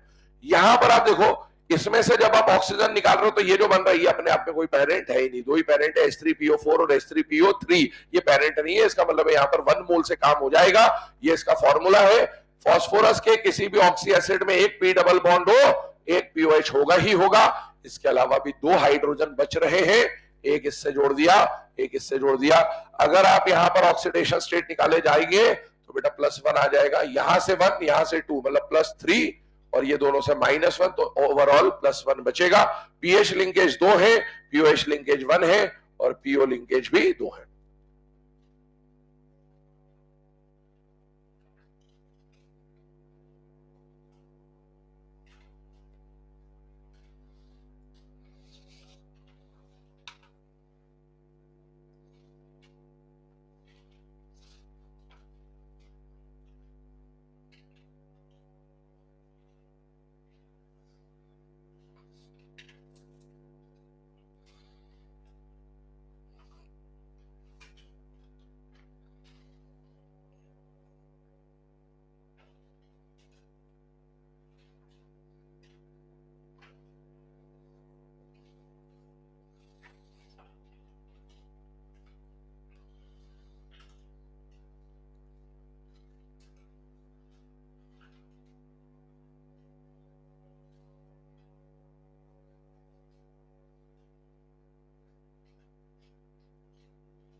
है ना, जो 7th नंबर वाला एसिड है बेटा, इसमें बहुत ज्यादा कॉशियस रहने की जरूरत है। आप चाहो तो साइड में मेंशन भी कर लेना, बेसिसिटी का भी एक्सेप्शन है और स्ट्रक्चर का भी एक्सेप्शन है। इसमें पीपी बॉन्ड नहीं आएगा, कौन सा बॉन्ड आएगा बेटा? पीओपी। 2 चीजें इसमें गड़बड़ है, तो ये ऑप्शन में जब भी दिख जाए H4Fe2O5 है ना, दिमाग में बिल्कुल फिट कर लो इसको, देखते से ही बहुत ज्यादा कॉशियस रहने की जरूरत है, क्योंकि यही एक ऐसा फास्फोरस का ऑक्सी एसिड है जिसकी वजह से आपके मैक्सिमम टाइम अगर क्वेश्चन गलत होंगे तो इसी की वजह से गलत होंगे बेटा। चलिए ना, अब ये तो हम लोगों ने बात कर ली फास्फोरस के ऑक्सी एसिड्स के बारे में। अब मैं आपको एक बात और बोल रहा था, ऑक्सी एसिड्स में तो इतना ही पढ़ना था फास्फोरस के। मैंने आपको एक बात बोली थी पीएच बॉन्ड के बारे में। एनसीईआरटी का एक स्टेटमेंट है कि फास्फोरस के ऑक्सी एसिड्स में जितने ज्यादा पीएच बॉन्ड होते हैं उतना बेटर वो रिड्यूसिंग एजेंट होता है। तो आइए अब उस बात को यहां पर डिस्कस करेंगे, ध्यान सुनना। नंबर ऐसा करते हैं, पहले reducing nature is directly proportional to number of pH bonds या pH linkages। है ना। ये जो बात अपन लिख रहे हैं this is exclusively for oxy acids of phosphorus, है ना। फास्फोरस के ऑक्सी एसिड में जितने ज्यादा पीएच बॉन्ड होंगे उतना ही ज्यादा उसका रिड्यूसिंग नेचर होगा। और इसके लिए एनसीईआरटी खुद अपनी टेक्स्ट बुक में जिन एग्जांपल्स को लेकर बात करता है वही तीनों मैं आपको यहां पर बता रहा हूं, that is H3PO2, H3PO3, H3PO4। बेटा याद करिए, इसके अंदर अगर हम नंबर ऑफ पीएच बॉन्ड निकालने जाएं तो बेटा पहले वाले में कितने पीएच बॉन्ड होते हैं? 2, इसमें कितना होता है? 1, इसमें कितना होता है? 0, है ना। 210 आ गया इसका आंसर। जितने ज्यादा पीएच बॉन्ड है रिड्यूसिंग नेचर उतना ही ज्यादा हो जाएगा। इसका मतलब है इन तीनों में से सबसे पावरफुल रिड्यूसिंग एजेंट कौन है बेटा? H3PO2। उससे वीक रिड्यूसिंग एजेंट कौन है बेटा? H3PO3। और उससे भी वीक रिड्यूसिंग एजेंट कौन है बेटा? H3PO4।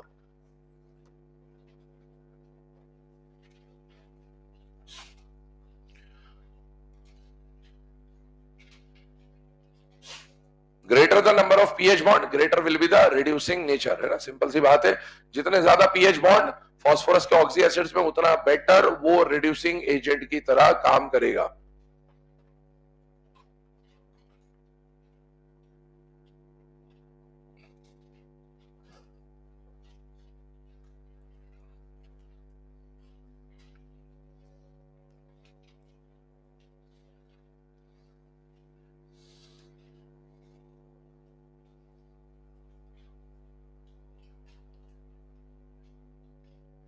अब देखो इसमें एक बात समझना, पीएच बॉन्ड ज्यादा होने से रिड्यूसिंग नेचर ज्यादा क्यों होता है? एक बात बताओ, अगर आप बात करोगे इसका स्ट्रक्चर बनाओगे तो ऐसा बनेगा पी डबल बॉन्ड हो OH और H और H, ठीक है। इसमें पीएच बॉन्ड कितने? 2। हमने बोला जितने ज्यादा पीएच उतना बेटर रिड्यूसिंग एजेंट। क्यों ऐसा भैया? जितने पीएच है उतना हाइड्रोजन निकालेगा। हाइड्रोजन का निकलना क्या होता है? ऑक्सीडेशन या रिडक्शन? ऑक्सीडेशन। तो जितने ज्यादा हाइड्रोजन निकलेंगे उतना ज्यादा ऑक्सीडेशन हुआ, और जिसका जितना ज्यादा ऑक्सीडेशन होगा क्या उतना बढ़िया रिड्यूसिंग एजेंट होगा? तो ऐसा बिल्कुल भी नहीं है, ठीक है। हाँ, ऐसा बता देते मार्केट में, जो कि बिल्कुल गलत है, ठीक। आप ये जानते हो वही हाइड्रोजन आयनाइजेबल होता है जो ऑक्सीजन से जुड़ा होता है। ये वाला हाइड्रोजन नॉन आयनाइजेबल है बेटा, इसमें तो EN का डिफरेंस ही ना के बराबर है, प्लस माइनस आएगा ही नहीं। तो एक्चुअल में हाइड्रोजन ये निकलता ही नहीं। अगर कोई ऐसा बता रहा है आपको कि ये हाइड्रोजन टूट जाएगा, बेटा ये टूटेगा ही नहीं, ठीक है। ध्यान सुनिएगा, वही हाइड्रोजन आयनाइजेबल होता है जो किससे जुड़ा होता है? ऑक्सीजन से। तो ये टूट सकता था, इससे टूटने से कुछ नहीं होने वाला। ध्यान सुनना, एक्चुअल में कहानी उल्टी है। हाइड्रोजन का निकलना भी ऑक्सीडेशन है और ऑक्सीजन का जुड़ना भी ऑक्सीडेशन है। एक्चुअल में ये जो है ना, इसके पास जितने हाइड्रोजन है उतने ही ये ऑक्सीजन गेन कर सकता है। ये कितने ऑक्सीजन गेन कर सकता है? 2। ये इसके पास 1 है तो कितने ऑक्सीजन गेन करेगा? 1। और ये कितने ऑक्सीजन गेन करेगा? 1 भी नहीं। जितने ज्यादा ऑक्सीजन गेन करेगा उतना बेटर ऑक्सीडेशन होगा। जितना बेटर ऑक्सीडेशन होगा उतना बढ़िया रिड्यूसिंग एजेंट होगा। एक्चुअल में ये ऑक्सीजन गेन करके H3PO4 में कन्वर्ट होगा। 2 ऑक्सीजन गेन करेगा तो H3PO4 बन जाएगा। 2 जोड़ दो H3PO4, 1 जोड़ दो H3PO4। तो ये सब किसमें कन्वर्ट होना चाहते हैं? H3PO4 में। और H3PO4 क्योंकि H3PO4 क्यों बना रहे? क्योंकि H3PO4 में इनकी स्टेट कितनी है बेटा? +5। याद करिए, इनर्ट पेयर इफेक्ट। नहीं पढ़ना ऐसा सब्जेक्ट बायो। बायो इस ग्रुप का हॉस कितना था? +5। लॉस कितना था? +3। बिस्मथ किसमें रहना पसंद करे? +3। फास्फोरस किसमें रहना पसंद करे? +1। बेटा ये जो है इसमें तो फास्फोरस +1 या +3 है, जो कि उसकी स्टेबल स्टेट नहीं है। फास्फोरस जाना चाहता है हॉस में, +5 में जाना चाहता है, और +5 में जाने के लिए वो ऑक्सीजन गेन करेगा। ये वाला 2 ऑक्सीजन गेन करेगा, ये वाला 1 ऑक्सीजन गेन करेगा। जितने ज्यादा ऑक्सीजन गेन करेगा उतना बढ़िया रिड्यूसिंग एजेंट होगा। तो ये बेटर रिड्यूसिंग एजेंट है, ये उससे वीक, और उसको तो कोई जरूरत ही नहीं है, तो वो सबसे वीक रिड्यूसिंग एजेंट होगा। तो ध्यान रखना, हाइड्रोजन ऑर्डर तो आप बना लोगे, AR में आ गया जिस दिन, due to release of hydrogen it is a better reducing agent, निपट जाओगे। ध्यान रखना, हाइड्रोजन रिलीज नहीं करता है, ऑक्सीजन गेन करता है, इस वजह से ऐसा बोला जाता है, ठीक है। इसके अलावा एक और पॉइंट यहां पर बता दे रहा हूं, एक रिएक्शन लिखा दे रहा हूं, ध्यान सुनना। अभी हम लोगों ने फास्फोरस का एक ऑक्सी एसिड पढ़ा, वो क्या था बेटा? H3PO3। ये अस एसिड था या एक एसिड था बेटा? अस, क्योंकि इसमें स्टेट देखो +3 है, +5 में एक, +3 में अस। मुझे बताइए यहां पर फास्फोरस की स्टेट +3 है, क्या ये फास्फोरस के लिए हॉस है या लॉस है? ये हॉस है या लॉस है? लॉस है। फास्फोरस रहना किस में पसंद करे? हॉस में।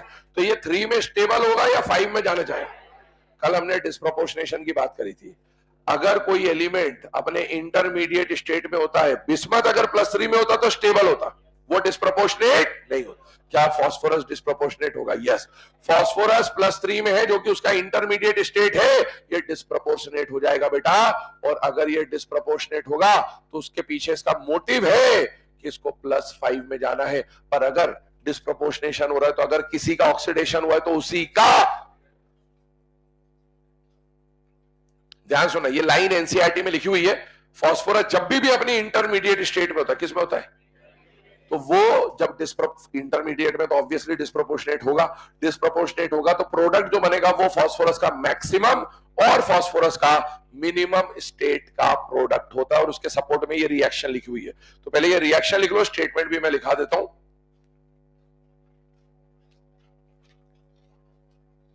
है ना, ये बातें इसलिए बता रहा हूं क्योंकि ये रिएक्शन भले सिलेबस में ना हो, लेकिन ये इनर्ट पेयर इफेक्ट से कंबाइन की जा सकती है, तो मे बी पॉसिबिलिटी कि वहां पर एग्जाम में पूछ लिया जाए, इसलिए इनको लिखना जरूरी है।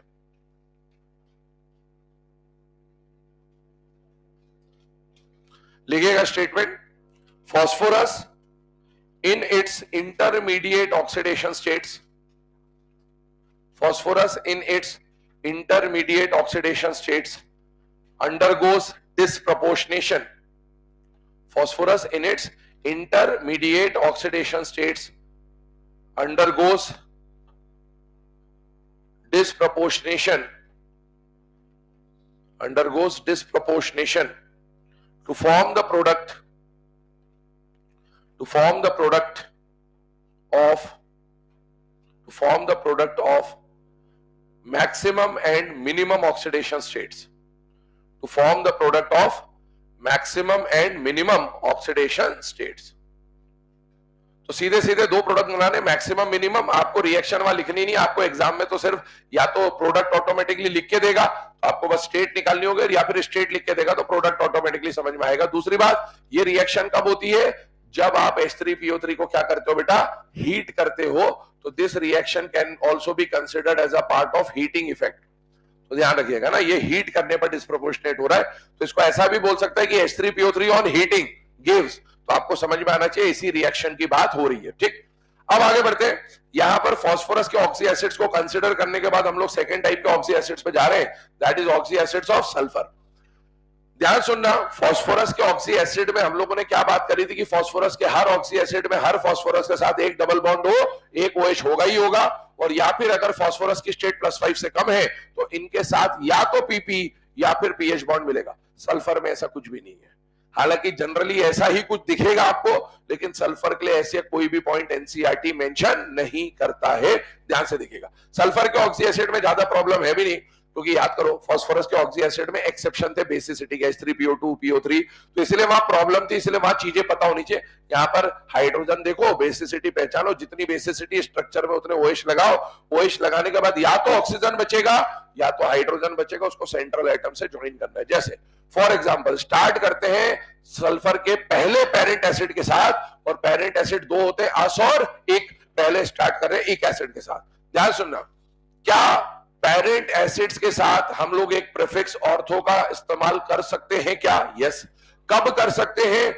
जब उनका मेटाफॉर्म एग्जिस्ट करता हो। मेटाफॉर्म एग्जिस्ट करने के लिए पेरेंट एसिड में कम से कम 3 या 3 से ज्यादा हाइड्रोजन होने चाहिए। इसके पास कितने हाइड्रोजन है? 2।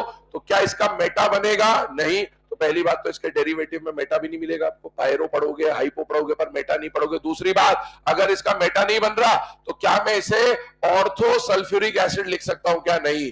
फास्फोरस और फास्फोरिक को ऑर्थो लिखा जा सकता था क्योंकि उसमें हाइड्रोजन 3-3 थे, लेकिन इसे मैं ऑर्थो सल्फ्यूरिक नहीं लिख सकता। दूसरी बात, किसी भी ऑक्सी एसिड का स्ट्रक्चर बनाने के लिए जानकारी होनी चाहिए उसकी बेसिसिटी की, जितने हाइड्रोजन उतनी बेसिसिटी। अगला क्वेश्चन, ऑक्सीडेशन स्टेट X वाली मेथड से निकालेंगे, +6 आएगा। सल्फर ग्रुप 16 का मेंबर है बेटा, ग्रुप 16 का मैक्सिमम स्टेट +6 होता है। क्या ये रेंज में है या रेंज से बाहर है? बेटा रेंज में है, इसीलिए इसको पर ऑक्सो एसिड नहीं बोल सकते। अगर रेंज से बाहर होता तो पर ऑक्सो एसिड बोलते हैं। स्ट्रक्चर पे आते हैं, ध्यान से देखना, स्ट्रक्चर बनाने का तरीका समझ लेना इसका। सेंट्रल एटम बनाया, जितनी बेसिसिटी है पहले उतने OH ज्वाइन कर दो। इसमें ऐसा मत करना डबल बॉन्ड और OH लगा दिया आपने, वो फास्फोरस के लिए।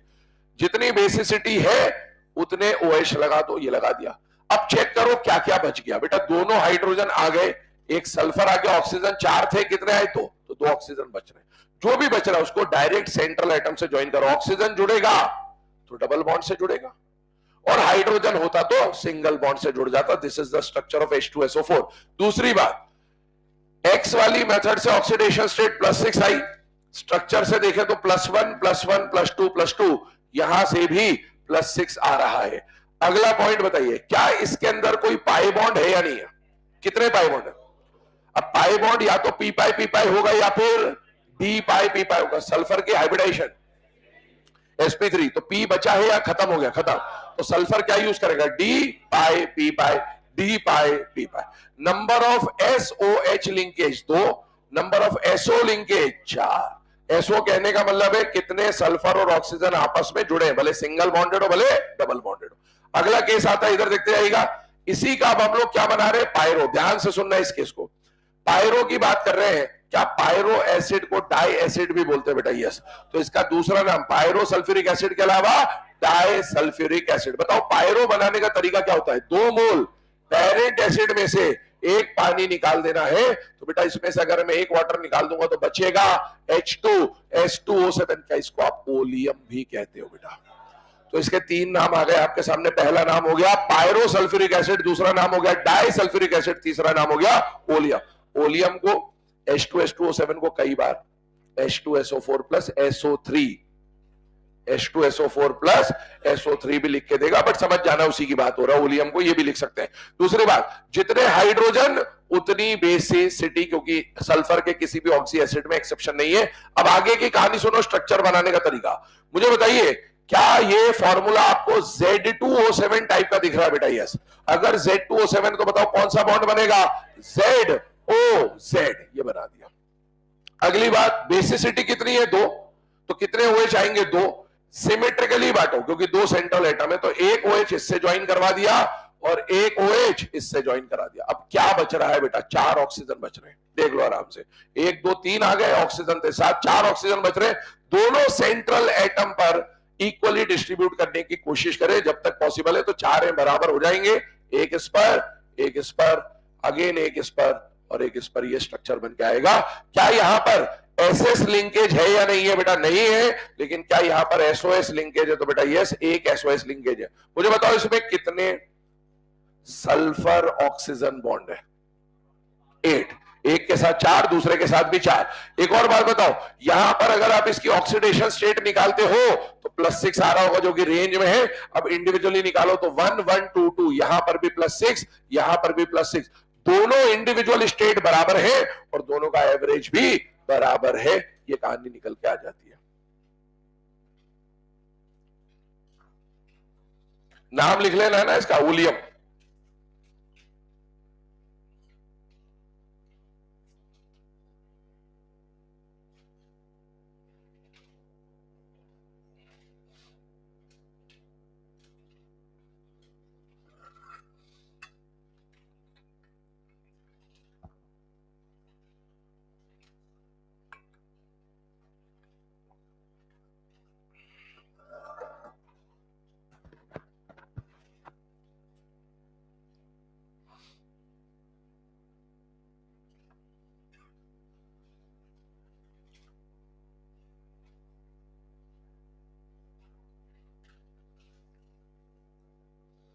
ओलियम के अलावा इसका दूसरा नाम क्या बोला था बेटा? Di sulphuric acid.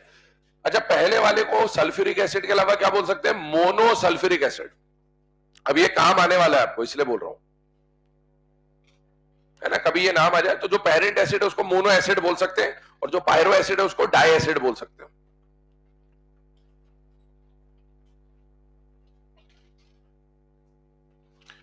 चलिए, है ना। अभी इसका हम लोगों ने डेरिवेटिव में कौन सा फॉर्म पढ़ा बेटा? पायरो। मेटा इसका बनेगा नहीं, क्योंकि इसमें, है ना, अदरवाइज ऑर्थो प्रीफिक्स हम लोग यूज कर पाते। अब इसका हमें बनाना है पेरोक्सो। अब ध्यान से सुनना और समझना इस बात को। 2 एसिड आपके सामने आ रहे हैं और बहुत इत्मीनान से समझना इस बात को अभी जो बता रहा हूं। पहला नाम पढ़ो ऊपर पूरा, पर ऑक्सो मोनो सल्फ्यूरिक एसिड, और दूसरा नाम पढ़ो, ठीक है? अभी सुनते आना।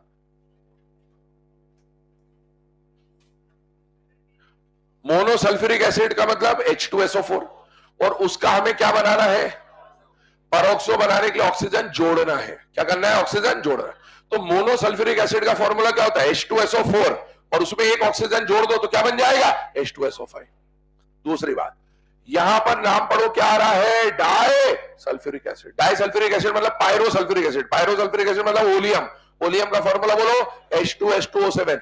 उसका क्या बनाना है, परऑक्सो, मतलब ऑक्सीजन जोड़ दो तो H2H2O7 बन जाएगा H2S2O8। पहली बात। अगर इसी को दूसरे नाम से पूछा जाए तो इसी को क्या बोला जाता है बेटा, कैरोज, और इसको क्या बोला जाता है, मार्शल। तो कैरोज और मार्शल तो बहुत आसानी से क्लिक हो जाते हैं दिमाग में क्योंकि याद होता है, बट अगर ये परऑक्सो मोनोसल्फ्यूरिक एसिड आ जाए या परऑक्सो डाइसल्फ्यूरिक एसिड आ जाए, बात समझ जाना एक्चुअल में किया क्या है। ये जो एसिड नंबर 1 और 2 है, इसी में एक एक ऑक्सीजन जोड़ा है। इसमें एक ऑक्सीजन जोड़ा है तो H2SO5 बन गया, और उसमें एक ऑक्सीजन जोड़ा है तो H2S2O8 बन गया। तो 1 और 2 में एक एक ऑक्सीजन जोड़ने पर 3 और 4 बन रहा है। आगे सुनिए, जितनी हाइड्रोजन उतनी बेसिसिटी, जितने हाइड्रोजन उतनी बेसिसिटी। आगे की बात समझिए, अगर आप इसमें एक्स वाली मेथड से ऑक्सीडेशन स्टेट निकालने जाओगे तो यहां का स्टेट आ रहा है बेटा, यहां का स्टेट आ रहा है बेटा +7। चेक कर लो आराम से। सल्फर की रेंज मैक्सिमम +6 तक है। क्या ये रेंज में है या रेंज से बाहर है बेटा, रेंज से बाहर है। मतलब ये एसिड बनते तो है पर ये रेंज से बाहर दिख रहे हैं, मतलब ये नॉर्मल एसिड नहीं है। कौन से एसिड है, परऑक्सो। अगर एग्जाम में आपको नाम देकर बोले तो आप बना ही लोगे, लेकिन अगर डायरेक्ट फॉर्मूला दे और पूछे कि इनमें से कौन परऑक्सी एसिड है तो आप स्टेट निकालोगे। अगर स्टेट रेंज से ज्यादा है तो आप समझ जाना वो एसिड कौन सा एसिड होगा बेटा, परऑक्सी एसिड होगा, क्योंकि ये दोनों है। अब अगर कोई परऑक्सी एसिड या रेंज अपने मैक्सिमम से बाहर दिख रही है तो फिर ऐसे केसेस में ऑक्सीडेशन स्टेट निकालते हैं स्ट्रक्चर की मदद से। वैसे नॉर्मली आपको ये बोल दिया जाता है कि अगर हाँ स्टेट से रेंज से बाहर है तो उसकी स्टेट क्या होगी, मैक्सिमम, पर ये होता नहीं है, ये ध्यान रखना।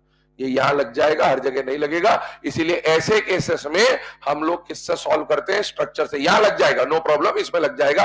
और एक आपका वो बटरफ्लाई स्ट्रक्चर CRO5, वहां भी लग जाएगा। इन 3 जगह लग जाएगा जो कि आपके सिलेबस में, बाकी हर जगह ऐसा नहीं होता। इसीलिए हम लोग स्ट्रक्चर से सॉल्व कर लेते हैं इसको। अब स्ट्रक्चर बनाने चले तो मुझे बताओ, H2SO5, बेटा ध्यान सुनना, H2SO4 का स्ट्रक्चर कैसे बना था, double bond O, double bond O, OH और OH, और इसमें मैंने एक ऑक्सीजन और जोड़ देना है, और ऑक्सीजन ऐसे जोड़ना है कि कौन सा एसिड बने, परऑक्सो।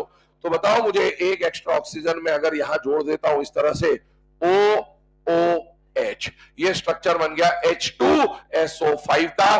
क्या इसके अंदर ये वाला लिंकेज पर ऑक्सी लिंकेज है या नहीं है बेटा, है। और अगर ये परऑक्सी लिंकेज है इसका मतलब है ये बन गया आपका परऑक्सो मोनोसल्फ्यूरिक एसिड। यहां पर अब ऑक्सीडेशन स्टेट निकालना बेटा, यहां से इसको मिलेगा +1, यहां से मिलेगा +1, यहां से मिलेगा +2, और यहां से मिलेगा +2, कितना आ रहा है, +6।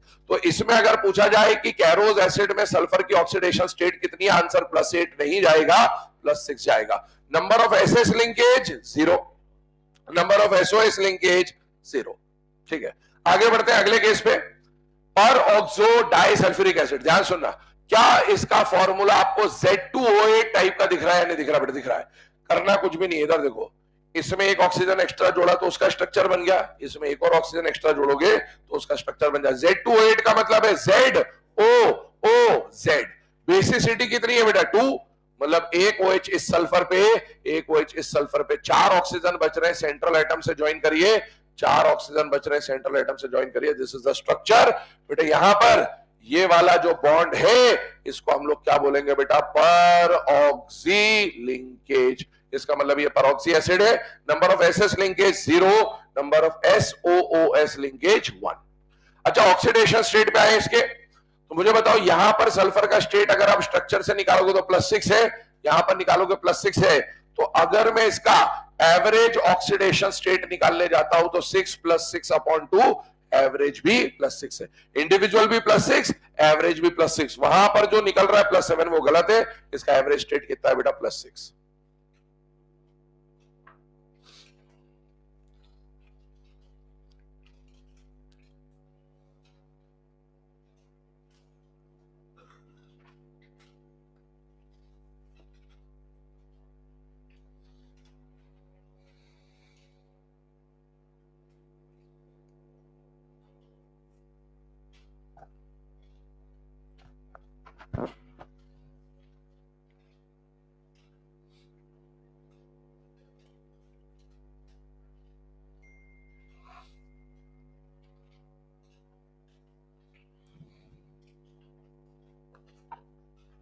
अच्छा, रेडॉक्स रिएक्शन में कई बार ऐसा आपको एक क्वेश्चन देता है कि भाई इस स्ट्रक्चर में कितने परऑक्सी लिंकेज होंगे, ठीक है, तो कितने परऑक्सी लिंकेज कैसे निकालते हैं?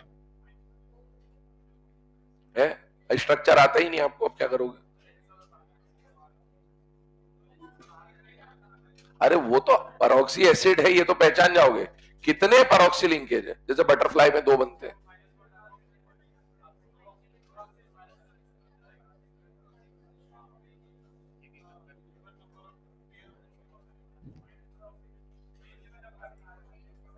रेंज से बाहर है तो परऑक्सी होगा। कितने परऑक्सी होंगे? नंबर ऑफ परऑक्सी, 1 है, 2 है, 3 है। परऑक्सी तो है, तो वो तो 1 में भी परऑक्सी होता, 2 में भी 3। कितने परऑक्सी है?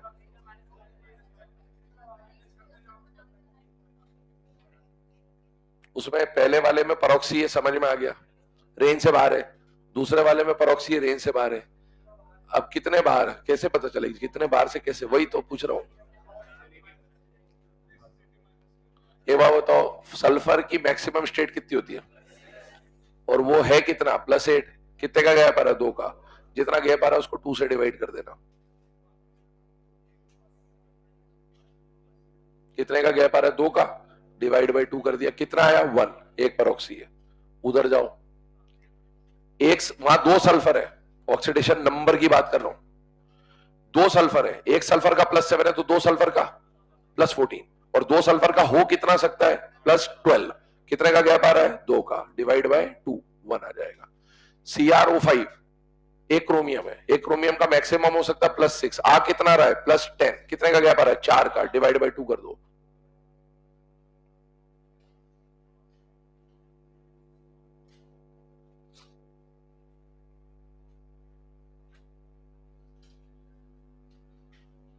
लिख लिया ये सबने?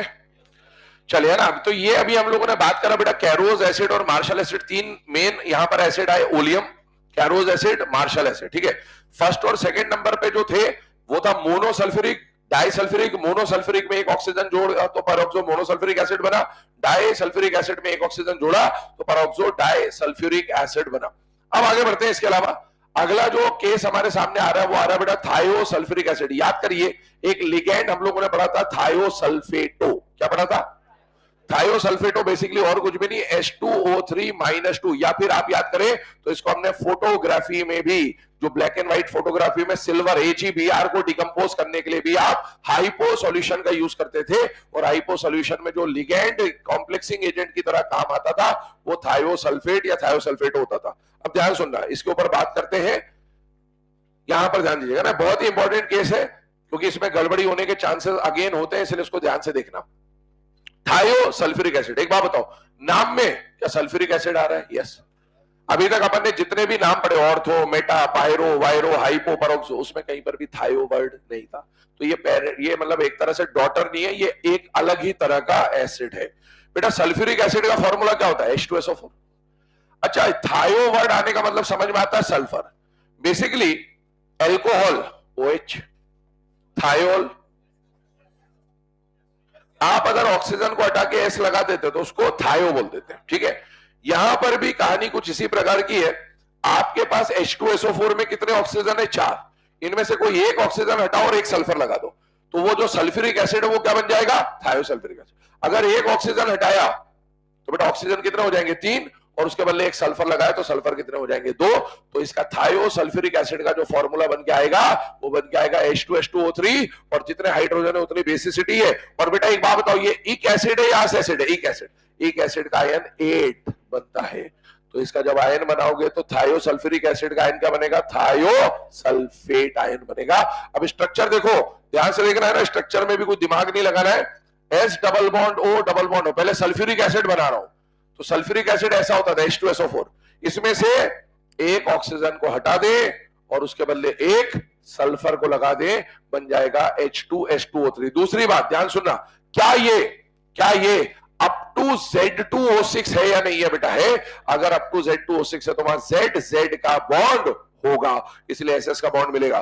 नंबर ऑफ SS लिंकेज यहां पर 1। आगे की पॉइंट सुनिएगा इसमें ध्यान से, है ना, इंपॉर्टेंट बात बता रहा हूं। अगर आप इसमें सल्फर की ऑक्सीडेशन स्टेट निकाले जाए X वाली मेथड से तो 6 और 2 और यहां पर आएगा 4 को डिवाइड बाय 2 कर दिया +2, ये इसका ऑक्सीडेशन स्टेट है। इंडिविजुअल और एवरेज अलग अलग होती है, वो बात अब यहां पर चालू हो जाएगी। मुझे बताइए इस सल्फर का स्टेट निकाला, यहां से कितना मिलेगा +1, यहां से क्या मिलेगा +1, यहां से क्या मिलेगा सल्फर सल्फर से कुछ भी नहीं, क्यों? क्योंकि EN, तो इसका मतलब है इस पे कितना आ रहा है +4 और इस पे कितना आ रहा है 0। मुझे बताओ इन दोनों का इंडिविजुअल स्टेट बराबर है या अलग अलग है? अलग। पर इनका एवरेज जब निकालूंगा तो 2 आएगा। तो हम बोल सकते हैं कि here individual state and average state are different, लेकिन ये गलत है। सुनना ध्यान से,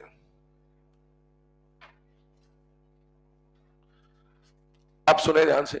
आपने क्या बोला यहां पर सल्फर सल्फर का स्टेट यहां पर क्या ले लिया 0, क्योंकि आपने ये मान लिया इनका EN बराबर है, इनका EN बराबर नहीं है। sp hybrid carbon, sp2 hybrid carbon, sp3 hybrid carbon, क्या EN बराबर होता है? नहीं। आप पहले यहां पर चेक कर लीजिए, इसका हाइब्रिडाइजेशन बेटा sp3 है और इसका हाइब्रिडाइजेशन sp2। sp2 क्यों है? 2 लोन पेयर इसके पास, एक सिग्मा 2 लोन पेयर sp2। मुझे बताओ इसके पास परसेंटेज एस कैरेक्टर ज्यादा और इसके पास परसेंटेज एस कैरेक्टर कम, जिसका परसेंटेज एस कैरेक्टर ज्यादा उसका EN ज्यादा। बेटा अगर हम यहां पर जाएं तो यहां से सल्फर को +1, यहां से +1, यहां से +2 और इससे इस सल्फर को +2 और इस सल्फर को -2 मिलेगा। और अब आप देखो ऊपर वाला जो सल्फर है उसकी ऑक्सीडेशन स्टेट +6 है, नीचे वाला जो सल्फर है उसका -2 है। इसका एवरेज निकालोगे अभी भी आंसर एवरेज का वही आएगा, लेकिन इंडिविजुअल स्टेट का जो वैल्यू है वो 4 और 0 के बजाय +6 और -2 होता है। नोट कर ले इस केस को, इसका आगे का डिस्कशन कल स्टार्ट करेंगे।